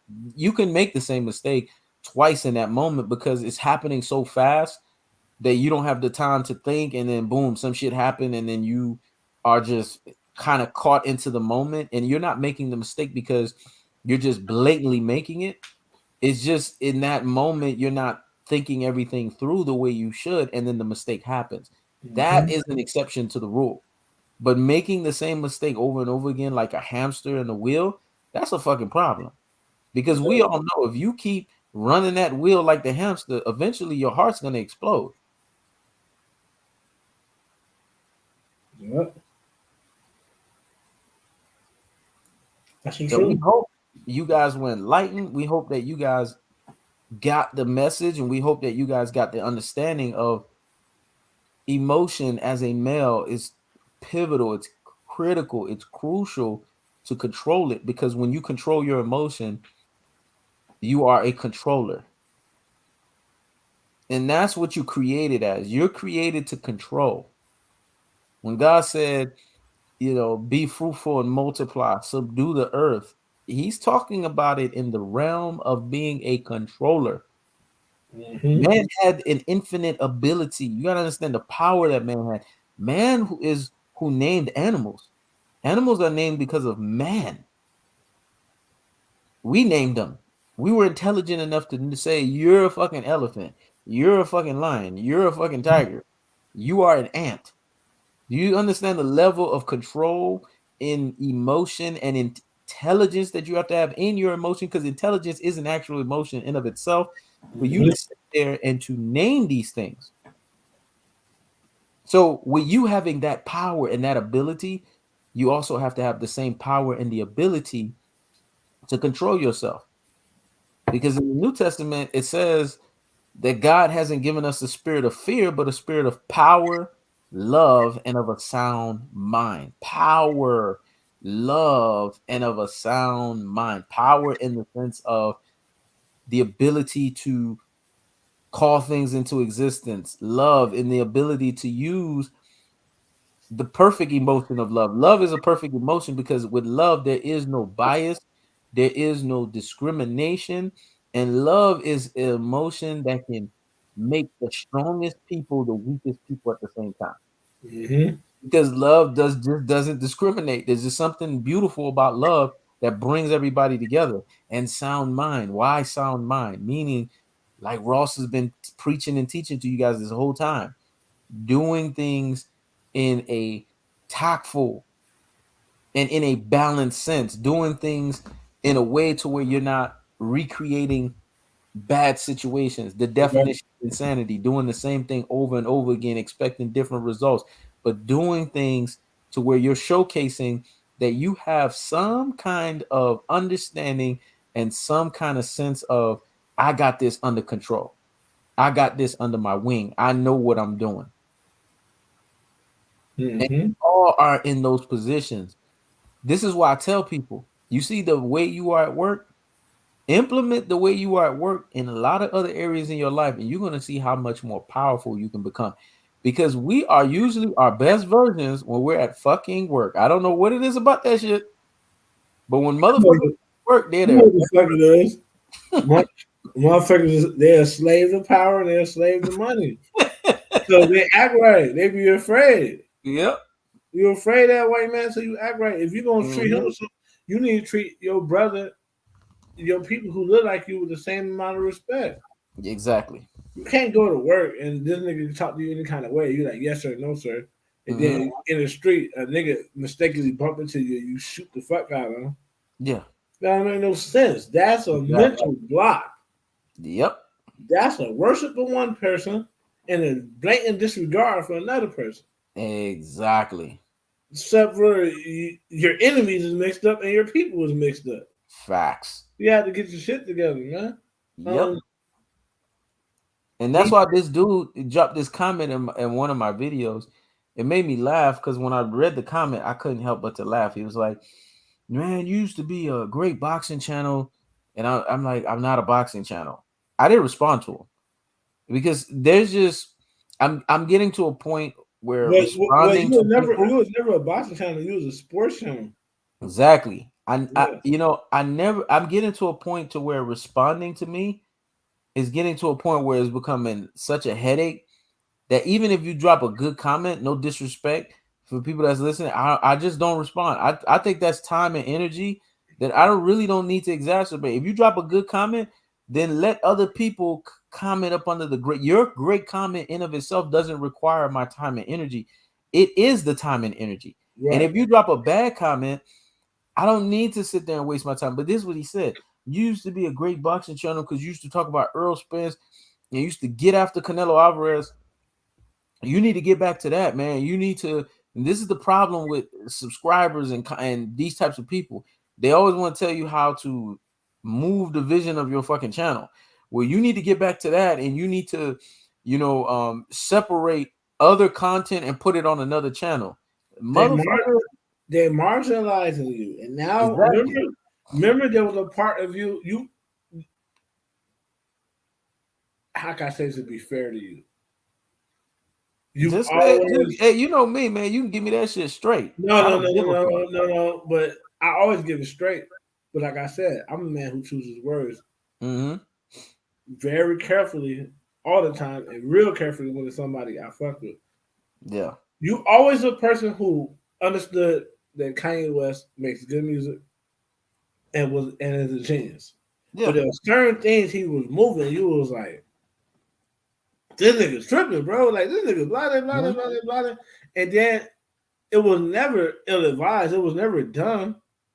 But now that you know how it feels to be marginalized, I think you're starting to understand how a nigga get frustrated yeah, and how a nigga can be like, you know what? Because there's times where you can see Kanye, he'll be super subdued, and you'll be like, damn, in that situation, I would have snapped. And then sometimes Kanye will be like, you ain't got the answers. and he'll You don't beat know up what on the fuck you're talking paparazzi. about. And sometimes you gotta get like that because now what they're doing is they're crossing a boundary. Yeah, Like, bro, I do this more than you.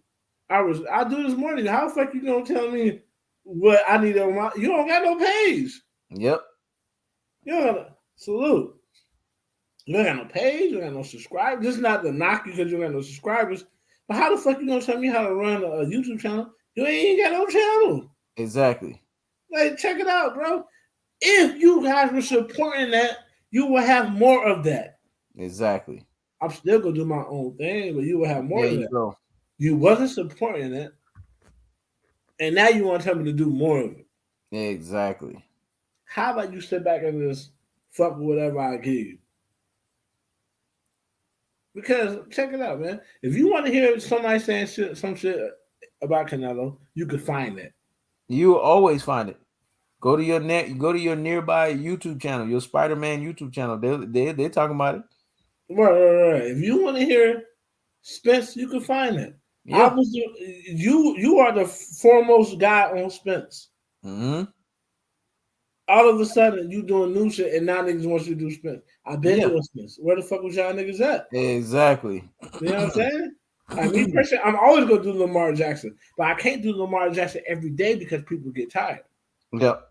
Niggas try to tell me you need to do Lamar Jackson. I said I'm gonna do Lamar Jackson. I'll fuck with Mm-hmm. Lamar Jackson. But when I was doing them, where was you at? Exactly. And I'm not completely phased out of Spence, but I've said Yeah. so much about Spence that I'm just kind of tired talking about Spence. And I just want to talk about other shit. And when Spence it is comes, Spence to me has to be advantageous. It has to be an advantageous moment. Like there are moments when I'm motivated and I see some shit your Dennis Ugas's trainer would say, or it'd be some catchy shit. Yeah, I'm gonna drop some Spence shit. yeah. But it's not just gonna be like all Oh, these other hey, motherfuckers. They racing yeah. to just drop something just the sake of dropping. And here's the thing: motherfuckers say the same shit over and over again. Y'all be like, "Ooh, Earl Spence is the big fish." I mean, I got 1,000 videos saying he's the big fish. Y'all see, he said y'all give motherfuckers 4,000 views for saying something that's not even fucking original. I mean, come on, man. Motherfuckers been saying Spence is the big fish, man. Yeah, This is the thing which I realize about Spence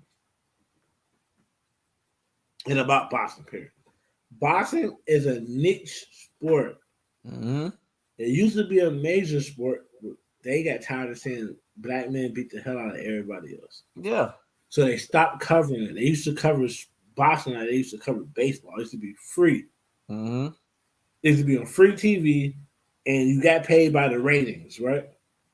They made it pay per view because they got tired of black people always beating people. So now you had to pay, Exactly. right? So they took it off of major TV. So now it's a niche sport. And since it's a niche sport, only a small percentage of people on YouTube come to see boxing videos. Exactly. And then y'all don't go to the videos that's fire. You go to Mm-hmm. the people who got the most views or people who got the most subscribers that's giving y'all bullshit. Yep. You can say So that what? again. So what's a motherfucker to do? This is business at the end of the day. Exactly. You know what I'm saying? And my business that's doing good for me is shorts. I do a short, 2-3 days later, that shit 3, 4, 5, 6, 7, 8, 10K. You mean to tell me I'm leaving that shit? Because you motherfuckers want to see. No. You motherfuckers give me 3, 4, 5, 6, 7, 8, 9, 10K. Hey, man, you want Spence? Man, I'll give you Spence galore. Ain't nobody can run no series like me, but I'll series the hell out of that shit. But if I ain't seeing the numbers, you gonna eat up shorts for the rest of your life. It's a business at the end of the day, man. Mm-hmm. And, and the most unloyal people be the people with the most demands. Exactly. Like, bro, You know what you can compare them to, and you're gonna laugh. You can compare them to the fat women. Don't you notice a lot of these fat women be having the most outrageous demands oh for man, the dimensions of men and what men should look like physically? But motherfucker, you fat as fuck. crazy. I just said it's crazy that because I was on a dating app Mm-hmm. and a woman was using an old picture of herself. Hmm.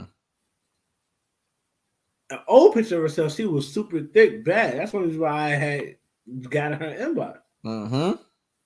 Got in her inbox, whatever. And she said, you're cute, you're kind of cocky, but I could deal with that.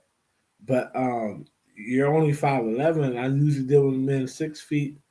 And then she's like, how big you are? I only deal with men that are 11 inches. I, so I said, baby girl, I ain't 11 inches. At least I don't think I ain't Mm-hmm. 11 inches. And I was like, I ain't 6 feet. I'm 5'11", a little more than that. And she's like, well, I guess she's like, I guess I can make an exception, but I normally don't. I have a high standards, blah blah blah. But she had a link to her Facebook page. Mm-hmm. I clicked the Facebook page, look at the recent pictures. She big as a house. And I'm like, bro, it's so crazy to me that the women that are big as a house be like that because you would think all the very super pretty women have high standards. A lot of pretty, they just want to be treated like normal people. Yeah, they do. It be the women who are look horrible or big as a house that be having the craziest standards. Facts. Like, damn, the majority of men on Earth, not 11 inches. Majority of the men on Earth ain't taller than 6 feet. No. And if you big as a house, you're limiting the men that's gonna want you because typically those men don't want you. And that's the thing with you gotta maintain your emotions when you're dealing with people that are subscribers because subscribers, they're not all of them. Some they're not realistic. It's like, bro, you don't support every video, you don't support the Venmo or the Cash App, right? But you want the videos that you want, but you don't even like the videos that you want, and you don't comment on the videos you want. You watch them, that's cool. You gave me a view, but what helps me more is if you will like and you will comment. There you go. And if you will share it to your Facebook, that's really gonna help me. You ain't doing none of that, but you have all these demands. Yeah, exactly. Fuck out of here, man. Come on, man. It's that simple with me. Come on. Yeah, I had this dude. He got pissed. He's like, HeKnows, man. You need to bring your voice back into the video, man. You know, I miss your voice, man. You know, you're funny, man. You know, you. I thought he would have got the message when I just kept throwing more shorts. He came back again. He got it the second time around. Because the first time he said it, you know me, I'll do unlimited pressure on your ass. First time he said it, I dropped 5 shorts the next day. That was the message. Yeah. The second time he said it, I dropped 10 shorts. He got that one though. Right. I dropped 10 the next day. And then he was like, oh, okay. Oh, so you just gonna completely ignore what I'm saying. And then I dropped 15. I haven't seen him since. Yeah, because bro, the most, like I said, the most disloyal people have the most requirements and the most expectation of you. Mm-hmm. That's how bold disloyal people are. Yeah. They're not loyal to you, but they expect the world out of you, man. Fuck you, man. Exactly. Hey, nigga, man, check it out, man. Listen. I think I'm in limbo with my channel because on one hand, they said they didn't approve me to be monetized, but on the other hand, I'm seeing like stats and numbers and percentages of money that I'm gonna. So I don't know what the fuck going on my channel. So with that being said, I have a Venmo, right? If you really want to support me, you will be supporting. I'm not gonna never beg. I'll ask every now and then. I'm not gonna never beg. But if you really want the videos that you want, you see my Venmo account. Mm-hmm. You could donate to the Venmo account, and when you give somebody a Venmo, you could goddamn it say what it's for. You could say, man, hey man, drop some Lamar Jackson videos, blah blah blah. Do this, do that, or you and HeKnows need to do more lives. There you go. You doing all that shit? Mm-hmm. Guess what? I get on the horn and say, hey man, we gotta drop more lives. Blah blah blah blah. Why? Because you a paying customer. But bro, you sitting back getting everything for free, and you got all these demands. Y'all gotta stop that. That shit ain't happening. That shit ain't happening. Man, I put my Cash App in my description every fucking video. What? And motherfuckers here and there will catch it, and then they would donate. But these other channels, I'm telling you right now, pound for pound, nobody's dropping content to the level I am or Ross is dropping it. And I can put my level of content oration wise and Ross's level of content multifaceted wise up against any motherfucker. They're not competing with us. And y'all motherfuckers go out there and support these other channels whose quality level in terms of what they're telling you guys and how it's not on the same level. But y'all sit there, oh, Cash App, donate, because people are blinded by stupidity and they're blinded by things that just don't make sense. Just because a person is getting views on their channel, that doesn't mean the person is telling you something that is of quality or substance or something that makes sense. You can go to Ross's channel and learn some shit. You come to my channel and learn some shit. You could walk away with a wealth of information. But this is the problem with people. They don't want that. You know what they want? They just want bullshit. They want somebody to retell them what the fuck they already know. Lightweight champion, 135. Don't you already motherfucking know the motherfucker's a lightweight champion, 135 pounds? Why you need that restated to you? I feel like a lot of people love Billy fucking language. What they want is, and you said it the best. Mm-hmm.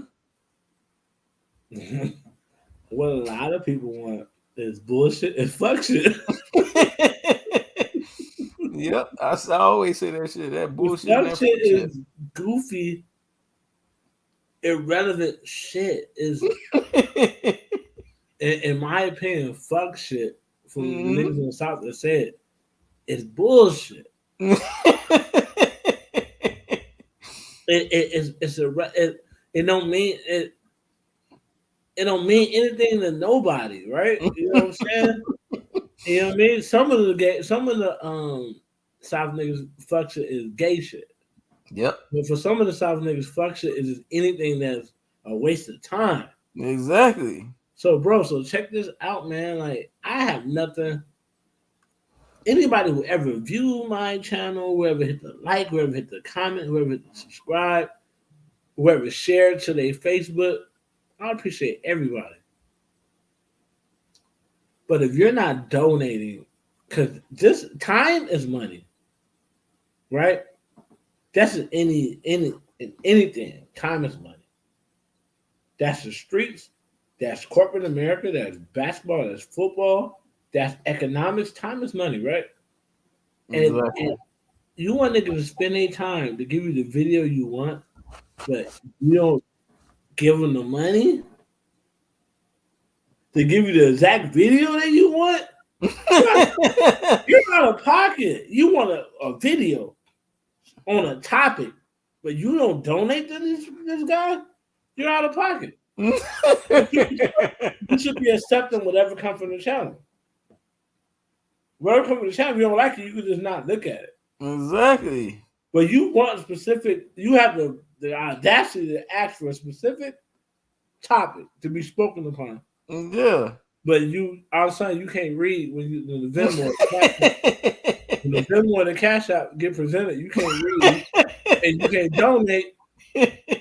Come on, man. What the fuck do you want? You know when the Cash App show up, I love when Kanye West gonna make me say that shit forever now.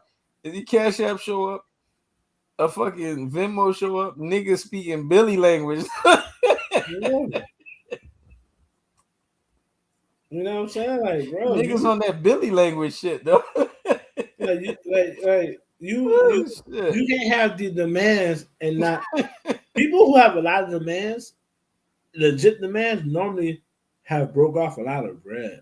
You know what I'm saying? Like the reason why Dame Dash is so demanding around people is because he's paying those people for a service. Exactly. And they needed, so he could be demanding because he done put his own money up to get this shit done. I paid you to do this.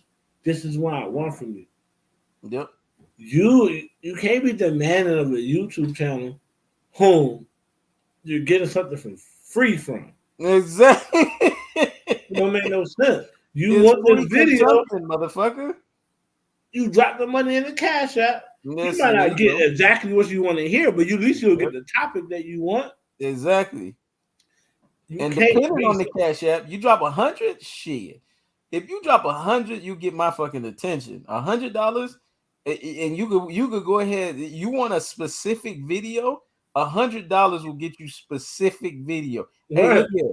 I want you to talk about Lamar Jackson and the stereotype with Lamar Jackson. You drop $100 cat, man. You getting that video within an hour. Because guess what? You gave money that was worth the time.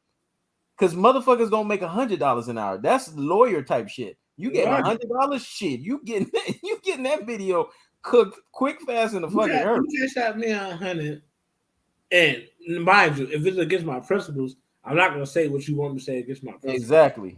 But if you cash at me 100, you would definitely get me to address exactly what you said in a significant, not a short bullshit video. It's significant as fuck.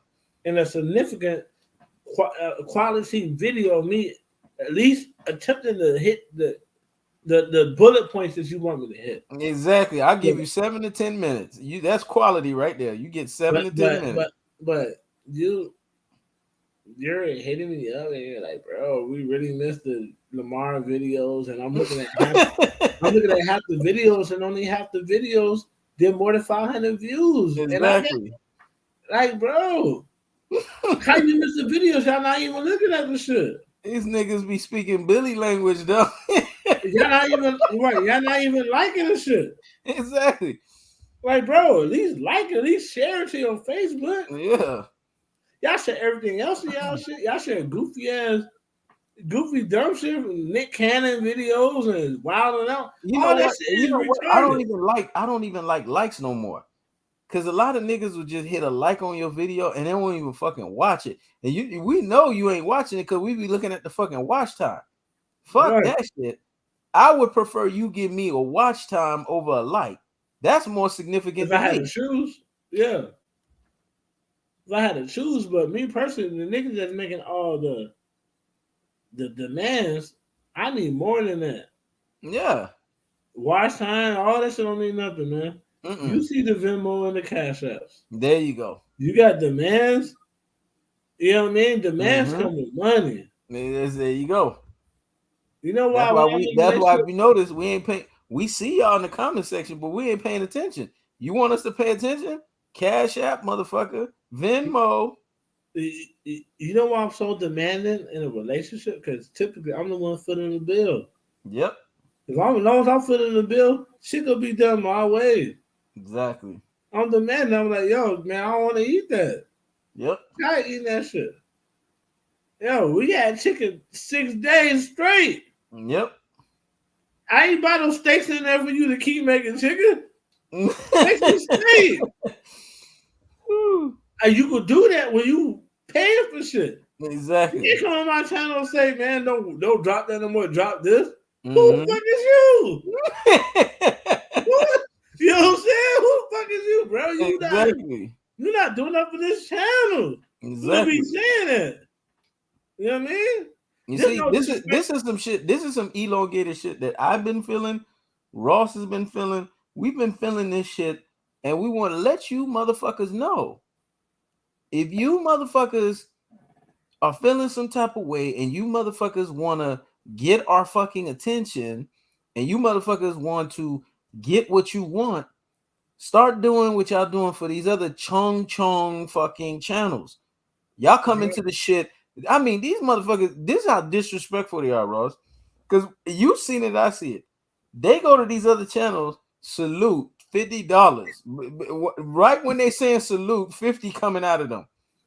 They come to your shit and ask you demands. They don't even say salute. They ask you demands, and they don't even give you shit. But they go to another channel just so that they salute could be heard. 50 coming out of them, 100 coming out of them. Y'all need to treat quality like that too. Right. Like, what the fuck? Y'all niggas it paying $35 for a nigga can say salute? Like, God damn, y'all need to be acknowledged like that. Bro, You slide me $35 in my shit. And you say, man, man, hey, so look, man, go ahead, keep the Lamar Jackson videos going. I'm gonna drop a video that day. Yeah. Fuck it, you know what I mean? Like, bro, a salute is supposed to happen. Eric Bowden came on this bitch and said salute. Nigga said salute right back for free. Cause Yep. that's a salute. Nigga, like a salute is free. Exactly. Like niggas charge y'all niggas be paying $50 for a nigga to say salute. Salute. Well, basically, y'all want niggas to treat y'all like shit. Exactly. Just let me know that's what y'all want, cause I could do that. I thought treating y'all like shit. That's what y'all want. I don't want to do that. That's why I scrapped the subscribers appreciation and participation. Let me tell you something. That shit, that idea could have gone so fucking far. I'm telling you, motherfucker, I scrapped that shit because you subscribers don't appreciate. Y'all motherfuckers don't appreciate. That was the whole purpose of subscribers appreciation, for you motherfuckers to appreciate, donate, to motivate. Right. See, when you donate, you motivate. Let me make sure those words get together again, because this shit ain't just for me; it's for Ross too. When you donate, you motivate.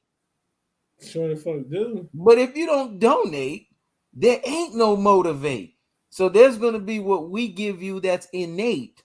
Woo, y'all didn't catch that shit. Yeah. That means our own innate ability in what we exact out to you. That's what you're gonna get on the regular. You always gonna get our innate ability.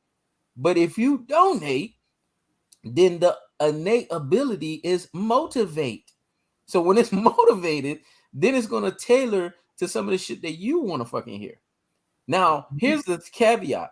You give me $1,000 Cash App and you say, I want you to say something that goes completely against the grain of what you say. You know what I'm going to do with that $1,000 Cash App? I'm going to entertain what you said, but I'm going to say it the way I still want to fucking say it. Mm-hmm. It's basically going to cut against the grain of what you wanted to hear, but it's still going to satisfy the fact that you made the request. So if you say, I want you to say you hate Donald Trump, I'm going to do a video that say I love Donald Trump and reasons why motherfuckers like you should not hate Donald Trump. You see, I still satisfied your request. Well, I was speaking on it, nigga. I ain't saying exactly what you said, what you want me to say. Exactly. That's the thing, man. At the end of the day, you gotta respect art. And if you want niggas to make the art you want them to make, you gotta pay them, man. That's like walking up to a nigga that's an artist and say, hey man, draw this picture and just walking off. Exactly. That nigga don't gotta draw you shit. Who the fuck is you? Exactly. Well, if you say, hey man, when you done doing what you doing, hey man, I would like if you made this sketch, blase, and here's the money, then the nigga can entertain that. But bro, man, time is money, and this ain't, y'all think this, because this what it is. This is what it is. Y'all can't respect nothing unless you see a nigga going through sweat and turmoil. Exactly. You don't know how difficult this shit is to do, so you don't respect it. Because you don't respect it, you just demand shit. Exactly. But if everybody could do it, they would be doing it. Exactly. But they can't. And everybody don't have the discipline. They don't have the mindset. And here's the biggest thing outside of discipline and mindset, because you got to have this more than any fucking thing. And Ross will tell you, when discipline goes to shit, mindset goes to shit, you need this shit more than anything, because this is shit that sometimes it'll just carry you and it'll create genius. You need consistency. Exactly. When everything goes to shit and you, let's just say you tapped out, you ain't got no ideas, you ain't got nothing, the motherfucker that you could rely on is consistency of just saying, you know what? I ain't got no fucking ideas. I don't know what the fuck I'm talking about. I don't know what the fuck I'm gonna say. I just know I need to say something. So I'm gonna make consistency carry me through. And a lot of times, consistency is your best friend, because that motherfucker will engineer some shit that will even surprise and shock the fuck out of you. Because you just in that mindset that you know you have a responsibility that you got to put something out. Because this is the thing. Ross deals with this too. I know he deals with this. So I'm gonna say some shit, and I know this shit gonna give him. Sometimes I say some shit to Ross. He don't tell me until later, but I say some shit sometimes that give his ass goosebumps. This one gonna be a goosebump moment for him. Sometimes you don't have no lifeline. And as a content creator, your lifeline is in the fact that people look up to you and you have a responsibility. And a lot Right. of times you may not have something to tell people, but because you have a responsibility to tell people something, you have to step up to the plate and say something. And a lot of times, in just doing that, that's when you're able to find something to talk about, even when you don't have nothing to talk about. That shit has happened to me. I'm not gonna say all the time, but I've had because I have me and Ross could tell you. I think we have a catalog of videos like nobody else on YouTube. I mean, we have a fucking lot of videos, and in a lot of those damn videos and catalog videos we have, there are moments I'm sure it's happened to him, and that shit is damn sure happened to me, so I can testify. Where I just run out of shit to say. I run out of whatever, but I know in that moment I have a responsibility to impact somebody, so I'm just gonna say something. And you know what? What happens in that moment when that takes place? Something comes up. Something manifests. You know why? Because I stepped up to the plate in that moment and said that I have a responsibility. So because I have a responsibility, something shows up in my mind in that moment. That has happened to me plenty of fucking times. Plenty of fucking times. Right. You're right. Um. So right now it's kind of like we're clowning, but it's a lot of truth. Yep. So don't think it's not coming from a genuine place. Mm-hmm. There's a lot of truth in this, man. But at the end of the day, niggas gonna find a way, with or without those who want to hang on and not support. But for your viewing pleasure, it would behoove you to sacrifice the little money you might spend on a Pepsi or a Mm-hmm. latte and to show a little support. Exactly. You'll start seeing a lot of the shit that you say you want to see. Mm-hmm. The niggas are constantly seeing your name pop up and Yep. seeing your support. That's Yep. natural, man. Yep. You give to get. You don't just Yep. get, and don't give nothing, bro. You come to Yep. the channel, you don't hit like, subscribe, or comment, and you got the nerve to say, man, you need to be doing blase, blase. Mm-hmm. That ain't how the shit work, man. Nah, You it's know what not I how mean? this shit work. And there's only one motherfucker. Ross will tell you to the same shit. There's only one motherfucker. If he asks, and he don't even ask, he has so much respect. If that motherfucker asks for a specific video, I will give it to him. I'll stop whatever the fuck I'm doing, give it to him. That's You Yusuke sick Knight. night. Yeah. The only motherfucker I'll do that for, You because he see? supports in ways that you motherfuckers need to one day grow up, make a wish, and support on that level. Yusuke Knight, he the only one. Only one. He the only motherfucker that can say some shit. And I'll be like, yeah, you know what, man? Shit, yeah, fuck it. I ain't doing nothing. I'll drop that video. Yep. You The know what I only mean? motherfucker. Cause then he's a constant supporter. Constant. He watch your whole shit, and you could tell he watch your whole shit because he don't say much in his comment, but you could tell he watched it because his comment gives you the richness. People are smart enough to know and put two and two together. His comment shows you he watched the fucking video. Mm-hmm. And Yep. y'all motherfuckers need to start contributing. And this is the thing. We have this live stream right now. You know, we got motherfuckers listening and tuning in and shit like that, coming in and out. Cash App, Venmo. Yeah, motherfuckers ain't asking, hey Ross, what's your Venmo? Hey, he knows. I got this shit, the banner going back and forth, back and forth. Hey, he knows. Look at your Cash App, man. Let me donate. Y'all motherfuckers need to start getting into that mindset. Because when a man works, he deserves to eat. That's just the reality of it. And the thing about it is, it's like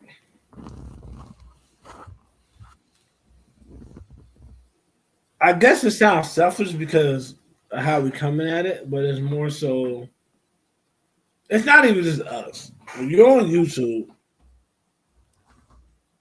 a lot of people just donate or do what's the shit? Super chats Mm-hmm. to people who just got big channels. And not to people who's giving you quality shit. All because a nigga got a big channel don't mean they supposed to get a super chat. What are they talking about? Exactly. Do they need a super chat? Y'all be giving niggas like Kwame Brown super chats, which is fine. But he's a millionaire. And but you be on smaller channels all day, every day, don't get on shit. One channel actually needs a super chat, the other channel don't.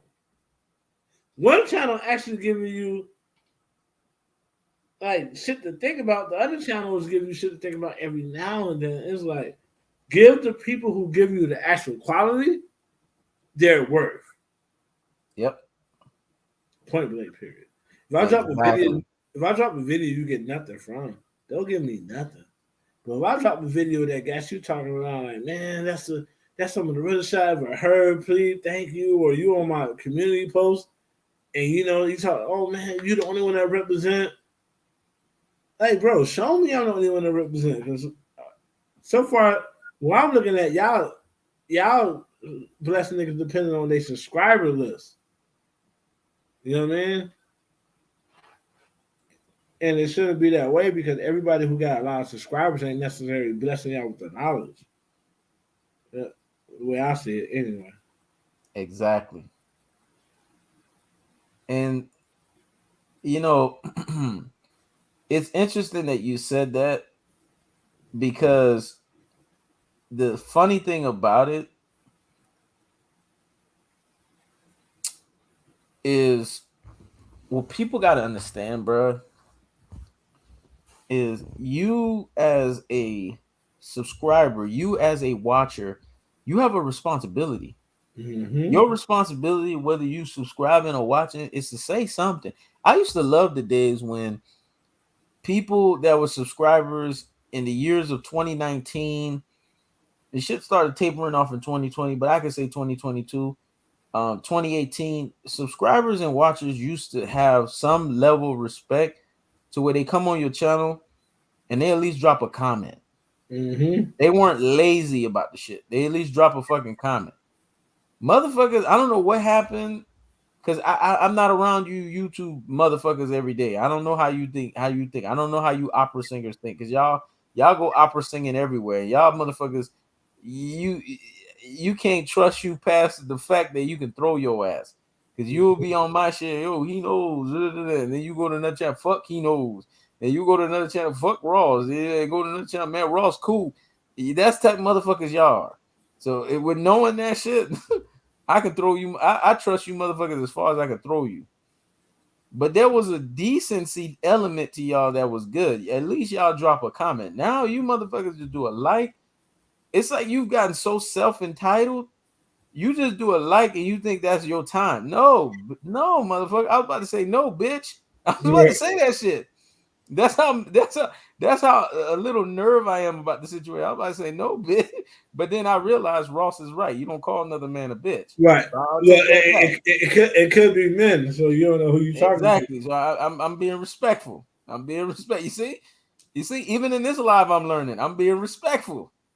So in showcasing respect, you be like, you motherfuckers got to the point where you lazy to the point to where you can't even drop a comment. I mean, come on, man.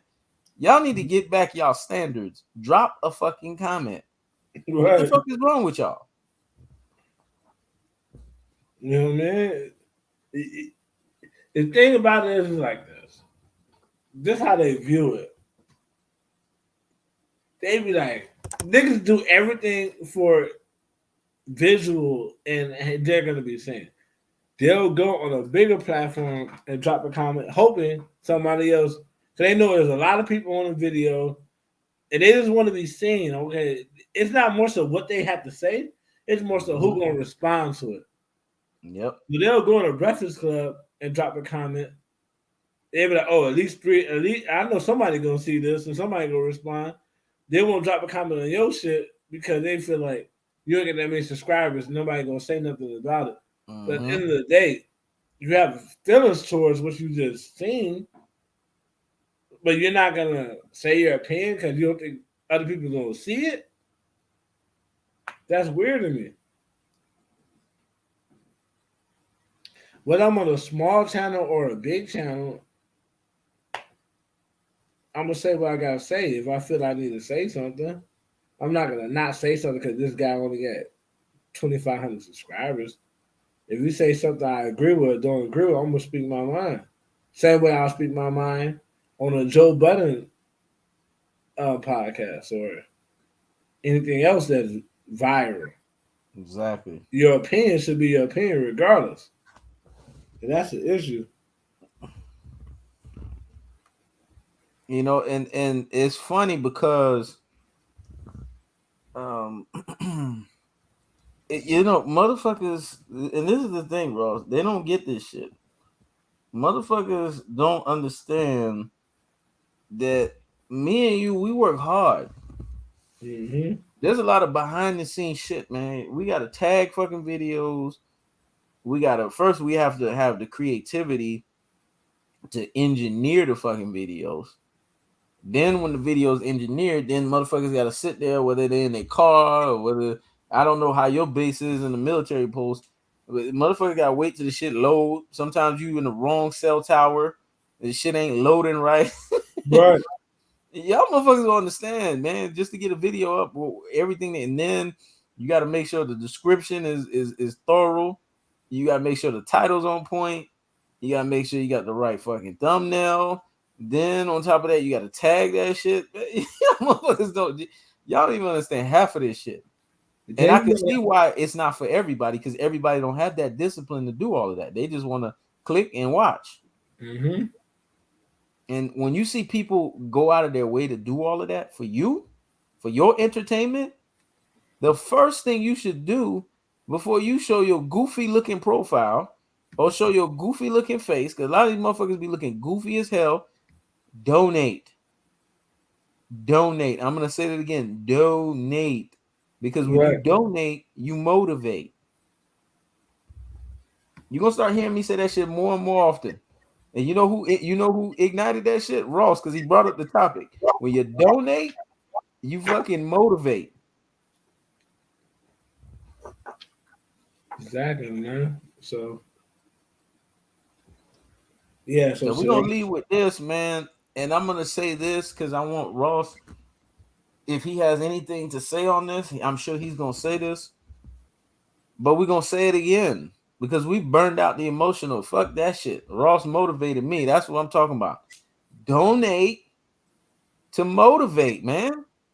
When you see that we putting out fire content, you see we putting out fire information, you see that we're taking our times out of our schedules to give you guys quality, donate. I'm to the point now. If your ass ain't hitting no damn Cash App, your ass ain't hitting no Venmo. Listen, you gonna get the most disrespectful shit from me, and you want to know what the disrespectful shit? I'm not even gonna entertain your comment, even if you drop a fucking comment. I'm at that level now. You mm-hmm. need to donate, and if you want me to start entertaining your fucking comments, you need to be a person who I've been seeing your comments been around for years on the fucking channel. Years. I noticed I didn't say months. Notice I didn't say weeks. That shit needed to be years. And I needed to know who you are. Like Jumpman 305, I know who he is. That name is very familiar to me. I know who the fuck that is. Everybody else here, I can't say that you've been on this shit for years. I can't say that. I honestly cannot say that. I Right. need to know your name and I need to know that you've been on this shit for years for me to sit here and entertain your shit. Other than that, donate to motivate. It's that Right. simple. And that's all I gotta say with that shit. Exactly. Quick question: do y'all think Crawford runs to 154 before? Yeah, I I'm one of the very few on YouTube who even think Crawford even ever wanted to fight Spence. Mm-hmm. I don't think he wanted that fight because who the fuck goes to another camp when they could go to PBC? If you're a welterweight, why are you going anywhere else if you want to fight the best? You obviously don't want to fight the best because you went everywhere else but to where the best was at. So I could see that easily. I could see Terrence Crawford doing the same thing that Kell Brook did. Mm-hmm. Kell Brook was undefeated. He didn't want to lose his undefeated status to a welterweight, Yep. so he went somewhere where he could lose and still get the benefit of the doubt because they'll be like, "Oh well, he was a warrior. He went up to 160." But me, you could trick everybody else. You can't trick me. Nah. Basically, what he's saying is you can't bullshit a bullshitter. When you do some shit that makes absolutely no sense, people that that made no sense, but there's always a method. Salute, jump man. There you go. Salute, jump man. There you go. See, people, jump man's paying attention. There's Paying always attention. there's always a method to the madness. Mm-hmm. The method will it means even things that don't seem like it makes sense, it makes sense. Mm-hmm. When people do something, always ask yourself, what is the result of what they did? Yep. Then you'll know why they did it. The Yep. result of Buddy going up there to 160 and fighting Golovkin was the fact that he can now go down and fight Errol Spence, and he could blame it on the fact that he lost to Golovkin. Exactly. It was an advanced duck. Yep. And he never wanted to fight Spence. The IBF made him fight Spence. When he was done getting his ass towed up by Golovkin, they said, man, you still got to fight Spence or vacate. Exactly. He didn't want to vacate because it was like he was going to duck. So he said, fuck it, I'll fight him. Exactly. But he had already put himself in the predicament to have the benefit of the doubt. Mm-hmm. That's the reason why he went up there. Same thing with Amir Khan. That's the reason why these guys' careers ain't going nowhere. They're so too busy ducking each other and ducking real competition. They'll go up and wait to get knocked out. So they don't have to fight each other or fight real competition at 147. Yep. That's absolutely right. Who is GGGGY? Now I don't know who the fuck that is. Yeah, man. And see, this is the shit. You want us to answer your question? Donate, like Jumpman 305. Donate so we can be motivate. Right. Otherwise, you wasting our fucking time. And see what I'm doing right now, because I understand the math and shit like that. What I'm doing right now, because Jumpman just donated, I gotta do because he donated Cash App. So Cash App, there's a let's see for then guess what? You're not gonna be entertained. You donate to motivate. You don't donate, we ain't motivated for you. My thing is, who is the dude, and what kind of question is that to ask somebody? You're not even invested in the question. Exactly. Like, be real. When is the last? Bro, who are you, homie? Like, come on, man. Like, bro, who the fuck is you? You gonna have to be invested to ask somebody that. Mm-hmm.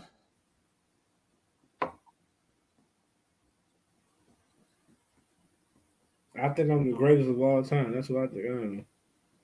What the fuck you talking about? This person sound like they either sound like they drunk or they slurring in speech. No, they just want attention, man. Mm-hmm. Some niggas are so feminine, they just want attention. Jump at 305. Do you think Crawford? I assume he likes Shakur, uses his technical fighting ability to prepare for Spence. Seeing that Shakur has a similar style to Spence. I don't think Shakur has a similar. I think they both could box, but I think Spence, though he can box on the back foot, doesn't want to. Um, I don't think they have a similar style.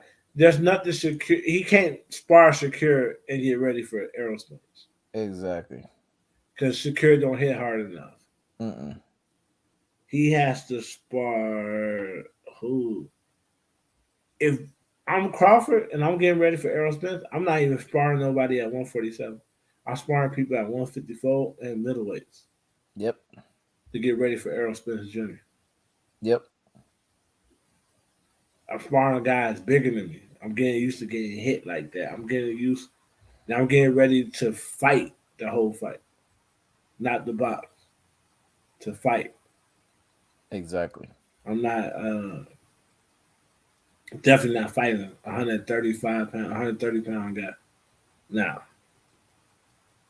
Yeah, because it's a waste of time doing that shit. And this is the thing with boxing. Boxing is not technically pound for pound. I don't know why they call boxing pound for pound. They should be calling that shit weight class for weight class. Because in basketball, it's technically pound for pound because in basketball they say Allen Iverson is pound for pound the best. Allen Iverson pound for pound is the best basketball player. Is he the biggest? No. But pound for pound because of the way that he moves and the way that he gets hurt and the way that he has heart and shit like that, pound for pound, they call him the best in that category. Not he's the best basketball player, but pound for pound. Now, when you think of boxing, it's not a pound for pound sport because if you're thinking pound for pound, there are fighters pound for pound that are better than other fucking fighters. It's a weight class for weight class. They need to change that shit to that shit. If you're gonna start saying that shit, you need to be saying weight class for weight class. Because that's really what they're judging the fighter by, their own right. fucking weight class. They're not judging them on pound for pound. That's why I don't understand this whole pound for pound shit. It makes absolutely no fucking To sense. me, thing is, they're not putting the right person in pound for pound. Yep. And that's the reason why it don't make sense. It used to make sense. It stopped making sense when Floyd retired. It used to make sense. So, and me, pound for pound, take the best fighters from each weight class. Mm-hmm. Now, who's the most skilled? The guy that's the most skilled, the guy who has the most skills, who if he was as big as these guys or as small as these guys, could whoop any one of those guys, that's the pound for pound number one guy. Exactly. Nowadays it don't make sense because they say Bud Crawford pound for pound number one, but Bud Crawford not even the best welterweight. Mm-hmm. That don't make sense, right? Nowadays it don't make sense. That's the reason why people are like, yo, fuck pound for pound. So they even say anybody pound for pound. They never used to put heavyweights in pound for pound, but they put Fury in pound for pound when he beat Deontay Wilder. But they said Deontay Wilder was a bum. How the fuck you get a pound for pound for being Deontay Wilder if Deontay Wilder is a bum? Means Deontay Wilder should have been pound for pound. But the niggas just be making shit up as they go along. You know what I'm saying? Exactly. That's what y'all don't Exactly. make sense. Exactly. Yeah. It don't make no sense. That's why people rejecting that shit. Yep. And rightfully so. And see, this is what people gotta understand because pound for pound is some foolery, man. It's some shit. And I'm getting to a point where the sport of boxing itself has become it's become basically a hysterical wave of nonsense. That's really what it's become Mm-hmm. because they're propping up people they want to prop up, Yep. and they're not propping up the right people. Canelo gets to duck David Benavidez, he gets to duck Jamal Charlo, and here goes boxing channels and boxing people. Well, he's fighting Dimitri Bivol and Triple G. We didn't ask for those two fights. I don't Mm-hmm. give a fuck if Bivol gives this impression that he may be somewhat dangerous. I don't give a fuck. That's not the fights we asked. If you notice, the fights that he will have the most difficulty with, the fights that he will have the most issues with, he ran away from those fights quick, fast, in a hurry when another option was given to him.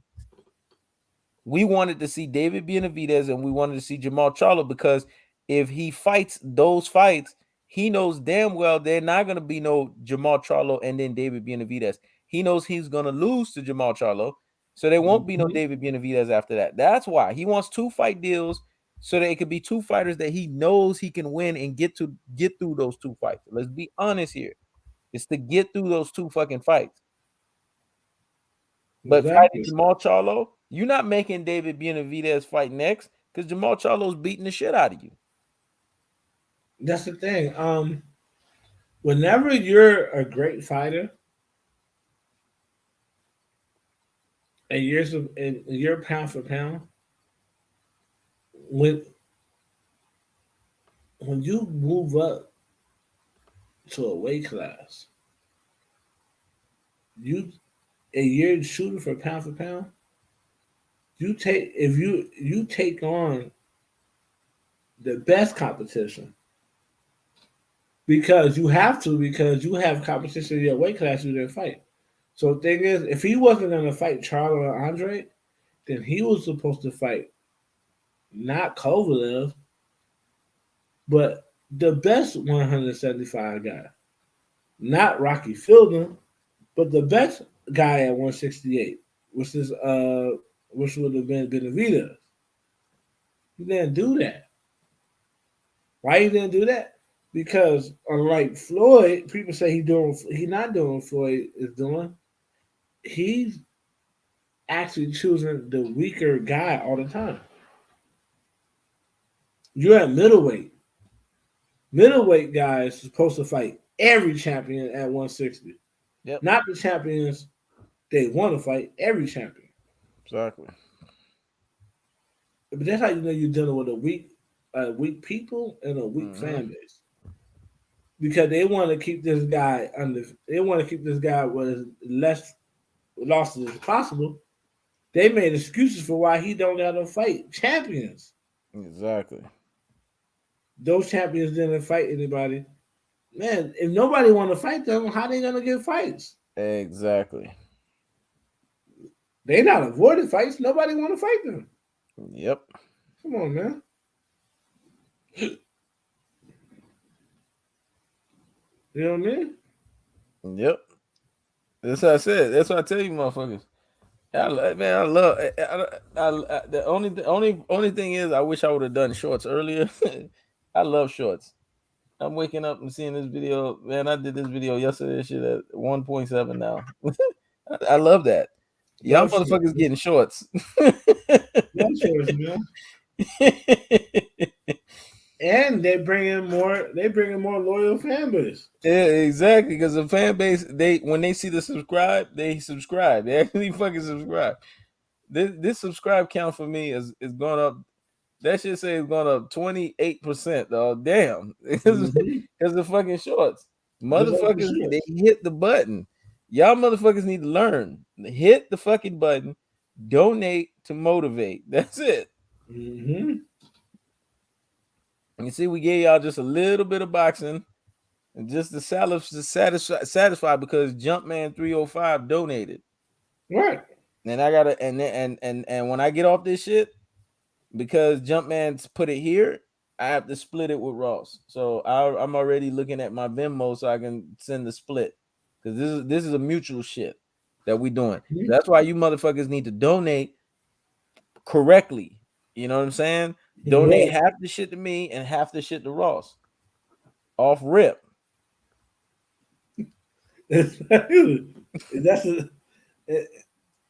They'll see. Because thing is, some people you can't tell things. Mm-hmm. You gotta show them. You can't tell them shit. You gotta show them. And when they see, like, damn, they just totally went away from this, and they only touched this with the people who actually show them love, then they'll see that, oh, I guess I gotta show love. Yeah, you can't just yesterday's prices, not today's prices. Exactly. You need to understand that. We adjusting you bitches for inflation. Well, you can't just come in and think, oh, well, 3 years ago we could just, hey, talk about, yeah, 3 years ago we were trying to build our brand. Mm-hmm. Now the brand, there's a foundation to the brand. Like, bro, if you respect the brand, you will support the brand. There you go.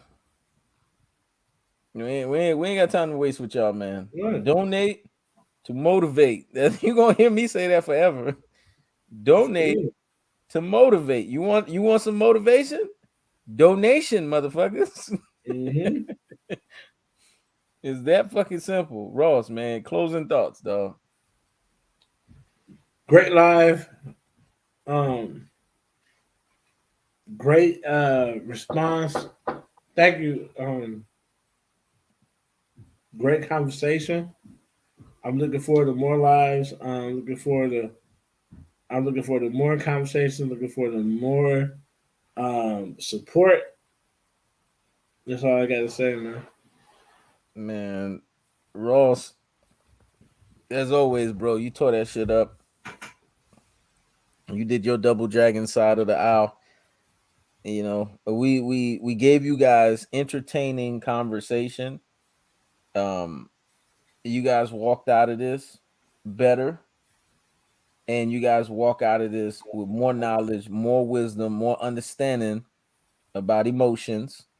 So you can take that. And we also educated you guys on a very important thing that you guys have been severely slacking on, which is to donate so that we can be motivated. And that conversation was a sidebar conversation that needed to happen in of itself. Because subscribers, commentators, and watchers, I could put y'all in 3 groups. Y'all done got lazy as fuck. Y'all need to stop being lazy, wake the hell up, Mm-hmm. and participate. And participation nowadays, because we've been adjusted by inflation, is not just you showing up. You showing up and you doing what Jumpman 305 do. You show up, you cash app, show up, Venmo, show up, super chat. You do what you fuck you gotta do to showcase that you in this shit. And then Mm-hmm. guess what? When you do that, you get what Jumpman 305 get. You get your shit posted up, and then we read your actual comment. This is how this shit is going to be moving forward. You gotta Mm-hmm. donate for motivate. It's just that simple. Sure. Yeah, yeah, yeah. That's why you got your letter, but you don't got no fucking channel. Yeah, okay. Sure. All right. Yeah, sure. Sure. Yeah. Yeah, yeah, sure. Donate to Damn, man. motivate. I tell you, man, this is the problem with people. They've gotten to a point, and see these types of people. And I got to say this real quick before I get off.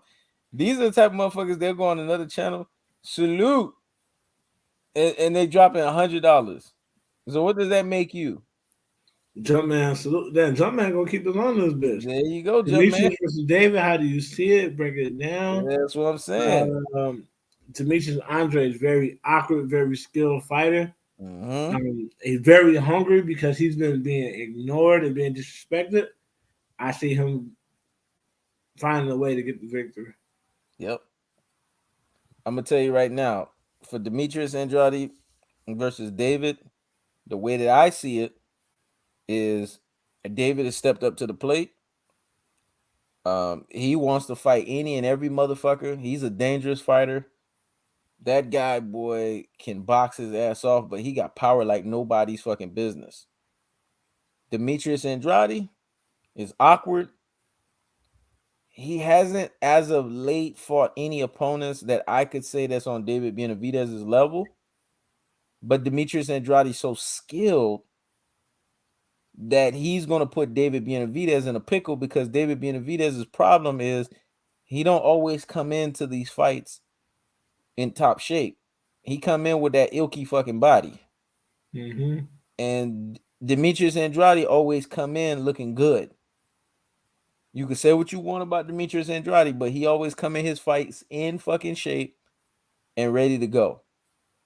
Mm-hmm. So if he can stay away from David Benavidez's power, and he can make shit very awkward, and he got to be basically on his toes. He's gonna have to be the Demetrius Andrade we've heard in the amateurs that beat any and every motherfucker up with any and every style. He's gonna have to be that kind of Demetrius Andrade. If he can be that Demetrius Andrade, the one that basically ragdolled Sean Porter in fucking sparring, if he can be that person, then Demetrius Andrade is gonna come out the victor by outpointing David Benavidez. He's not gonna hurt him.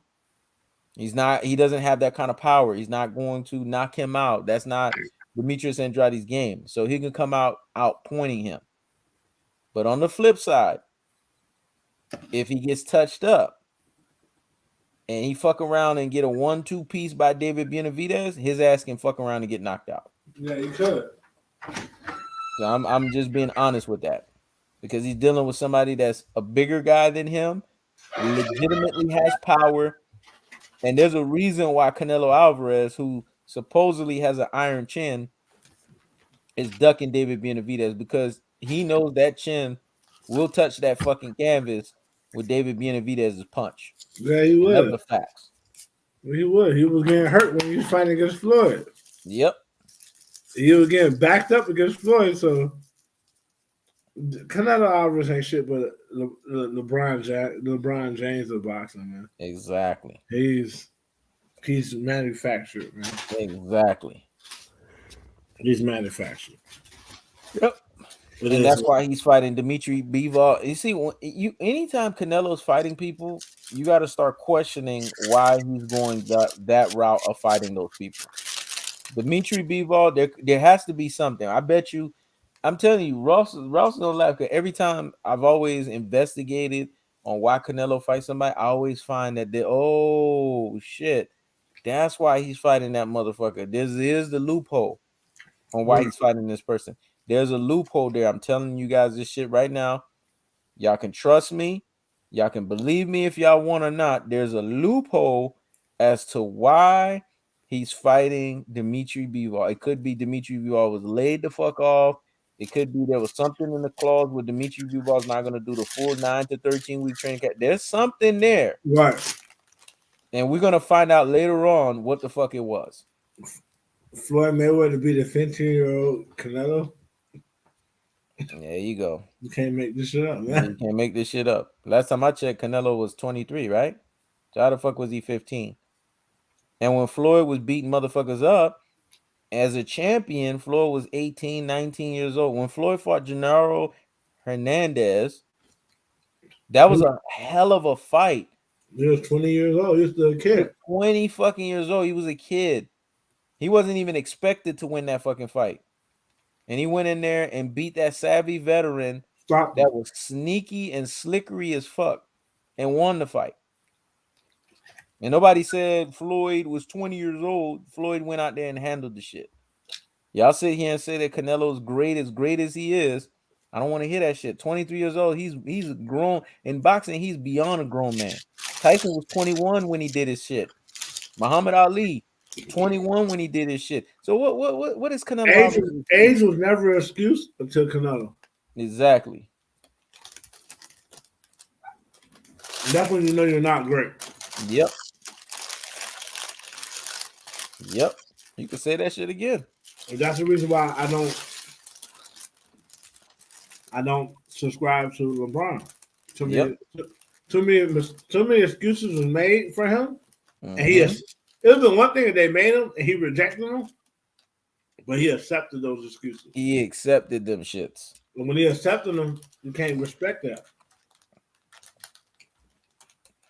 You know what I mean? I feel like any fight Canelo fights that's not Andre or Benavidez or Charlo, it's going to be a rigged fight. It's going to be a rigged fight. That's why you see he ran away from that PBC offer, because Al Heyman ain't playing. Al Heyman was like, look, we gave you a little good touch up, a little good tune up of Caleb Plant. Now you're going to have to earn your fucking dollars. You're going to have Charlo. Canelo has never earned. He never made $50 million in one fight. He rejected that fight. He rejected that Heyman shit. said, "All right, I'll give you $100 million." He rejected that. Canelo Yep. don't want to fight competition. No. He don't want to fight anything that's hard. Let's just be honest, Ross. He don't want to fight anything that's called adversion. And see, do you know what that also revealed? It revealed that anything that looks black, he's running the opposite direction. Because notice who they put first. They didn't put David Benavidez. See, I am slick. He put Jamal Charlo there first because he know by putting Jamal Charlo first, there ain't gonna be no David Benavidez next. Because Mm-hmm. Charlo is where the buck stops.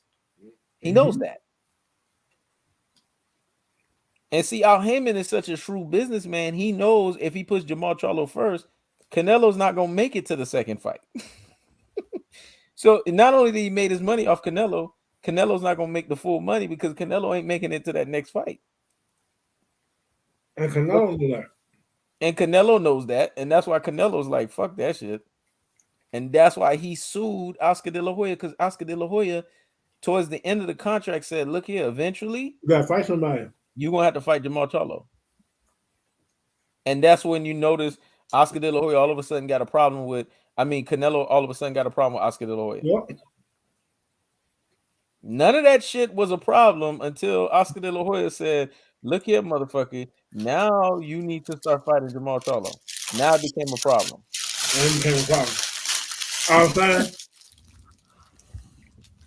you can't do it. All I'm saying, you can't do it with Golden Boy. Ross, I'm about to say some shit right now. This shit gonna make you laugh. You know what happened? You're gonna laugh your ass off, bruh.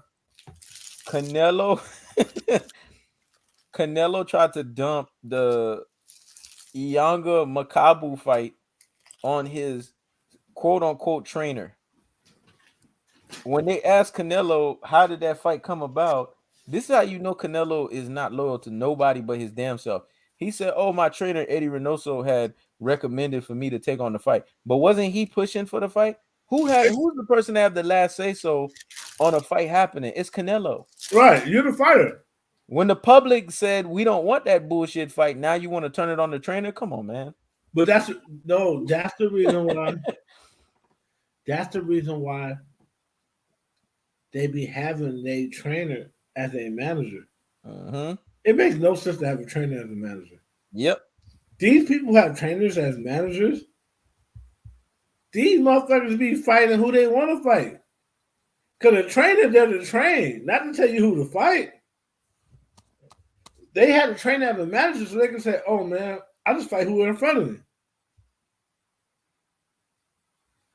That way, when they duck, they can blame it on somebody. That's why they do that shit, man. Exactly.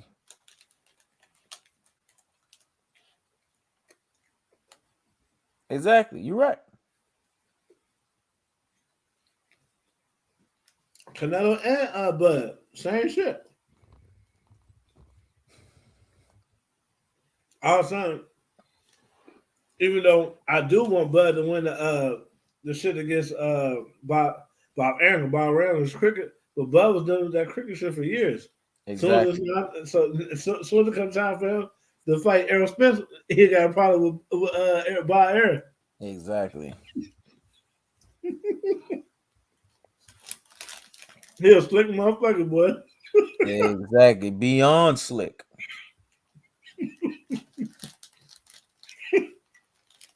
I want him to win, but I see him. I see how slick the motherfucker is. Yep. He ain't tricked me. I just want him to win because Bob Aaron needs to be out of boxing. And it's pathetic, but that's just the reality of it, man. Yes, sentiment is ducking serious smoke. Yeah.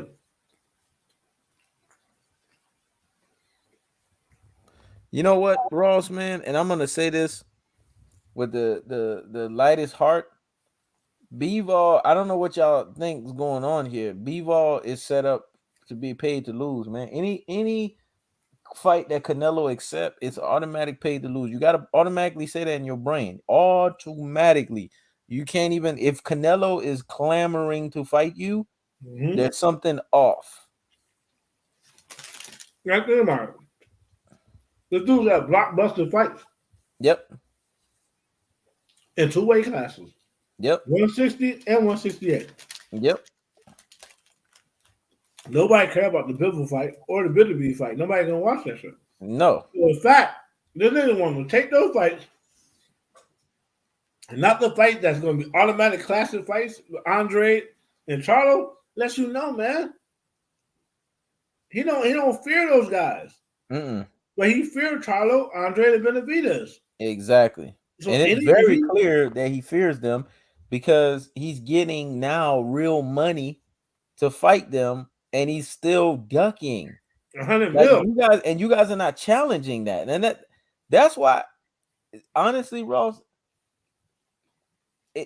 that's why I haven't done videos on this shit because it's the obvious. Why do I need to state the obvious and you motherfuckers can see the obvious for what it is? I'll let you motherfuckers keep listening to the videos where people are diluting your brains and making you think that Canelo's making the better choice here. No, he's not. He's making the most opportune choice and easiest choice for him to collect all of his fights. Because you got to understand, this new contract is a 6-fight deal. If he fights Bivol and he fights Triple G, he gets 2 out of the 6 fights out the way. And he only has 4 left. And in those 4, he could keep fighting ducks. Now, after he fights, this is what he's going to do. Canelo ain't slick. And y'all going to say, man, y'all remember me saying it today. After he fights Bivol and Triple G, he's going to make it seem like, you know what? Now I fought hard guys. Then you're going to see that third fight. He's going to run it with Makabu. Right. Then he's going to do Makabu the third fight. And he's going to want y'all to justify him because he's going to say, well, you see, he did fight Bivol and he gave us Triple G3. So he can get a tune-up. And y'all motherfuckers don't realize y'all falling for this okie doke. When in reality, nobody wants him to fight Bivol. Nobody wants him to fight Triple G or Makabu. Yeah. He fighting fights nobody want to see. Yeah. So if it was a black motherfucker fighting fights nobody want to see, it'll be a problem. That would be a huge problem. Could you imagine if Spence fought he didn't fight Danny Garcia and he fought that a Duda Kuda Kuda he fought that motherfucker. If he fought that motherfucker, y'all would have been on Spence's ass.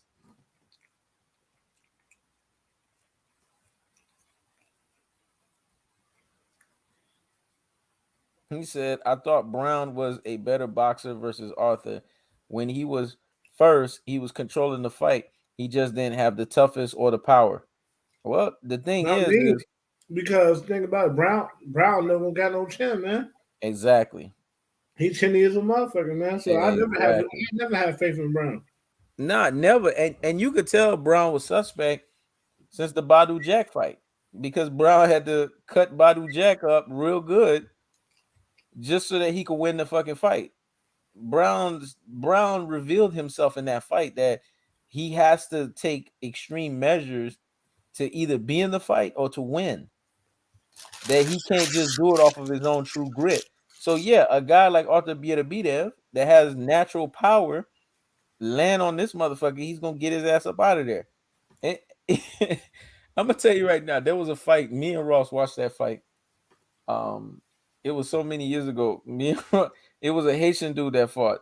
Me and Ross was laughing at that shit. You remember that shit? That motherfucker was so out of shape. We both looked at each other like, why this motherfucker is even in the ring? And I forgot who he fought. He was in one of the heavier weight classes. This motherfucker got rolled out on a fucking stretcher. He didn't even look all the way in shape and up to par in that fucking fight. And I was laughing my ass off like, why is this motherfucker even in the fucking ring? Some fighters don't in the fucking ring.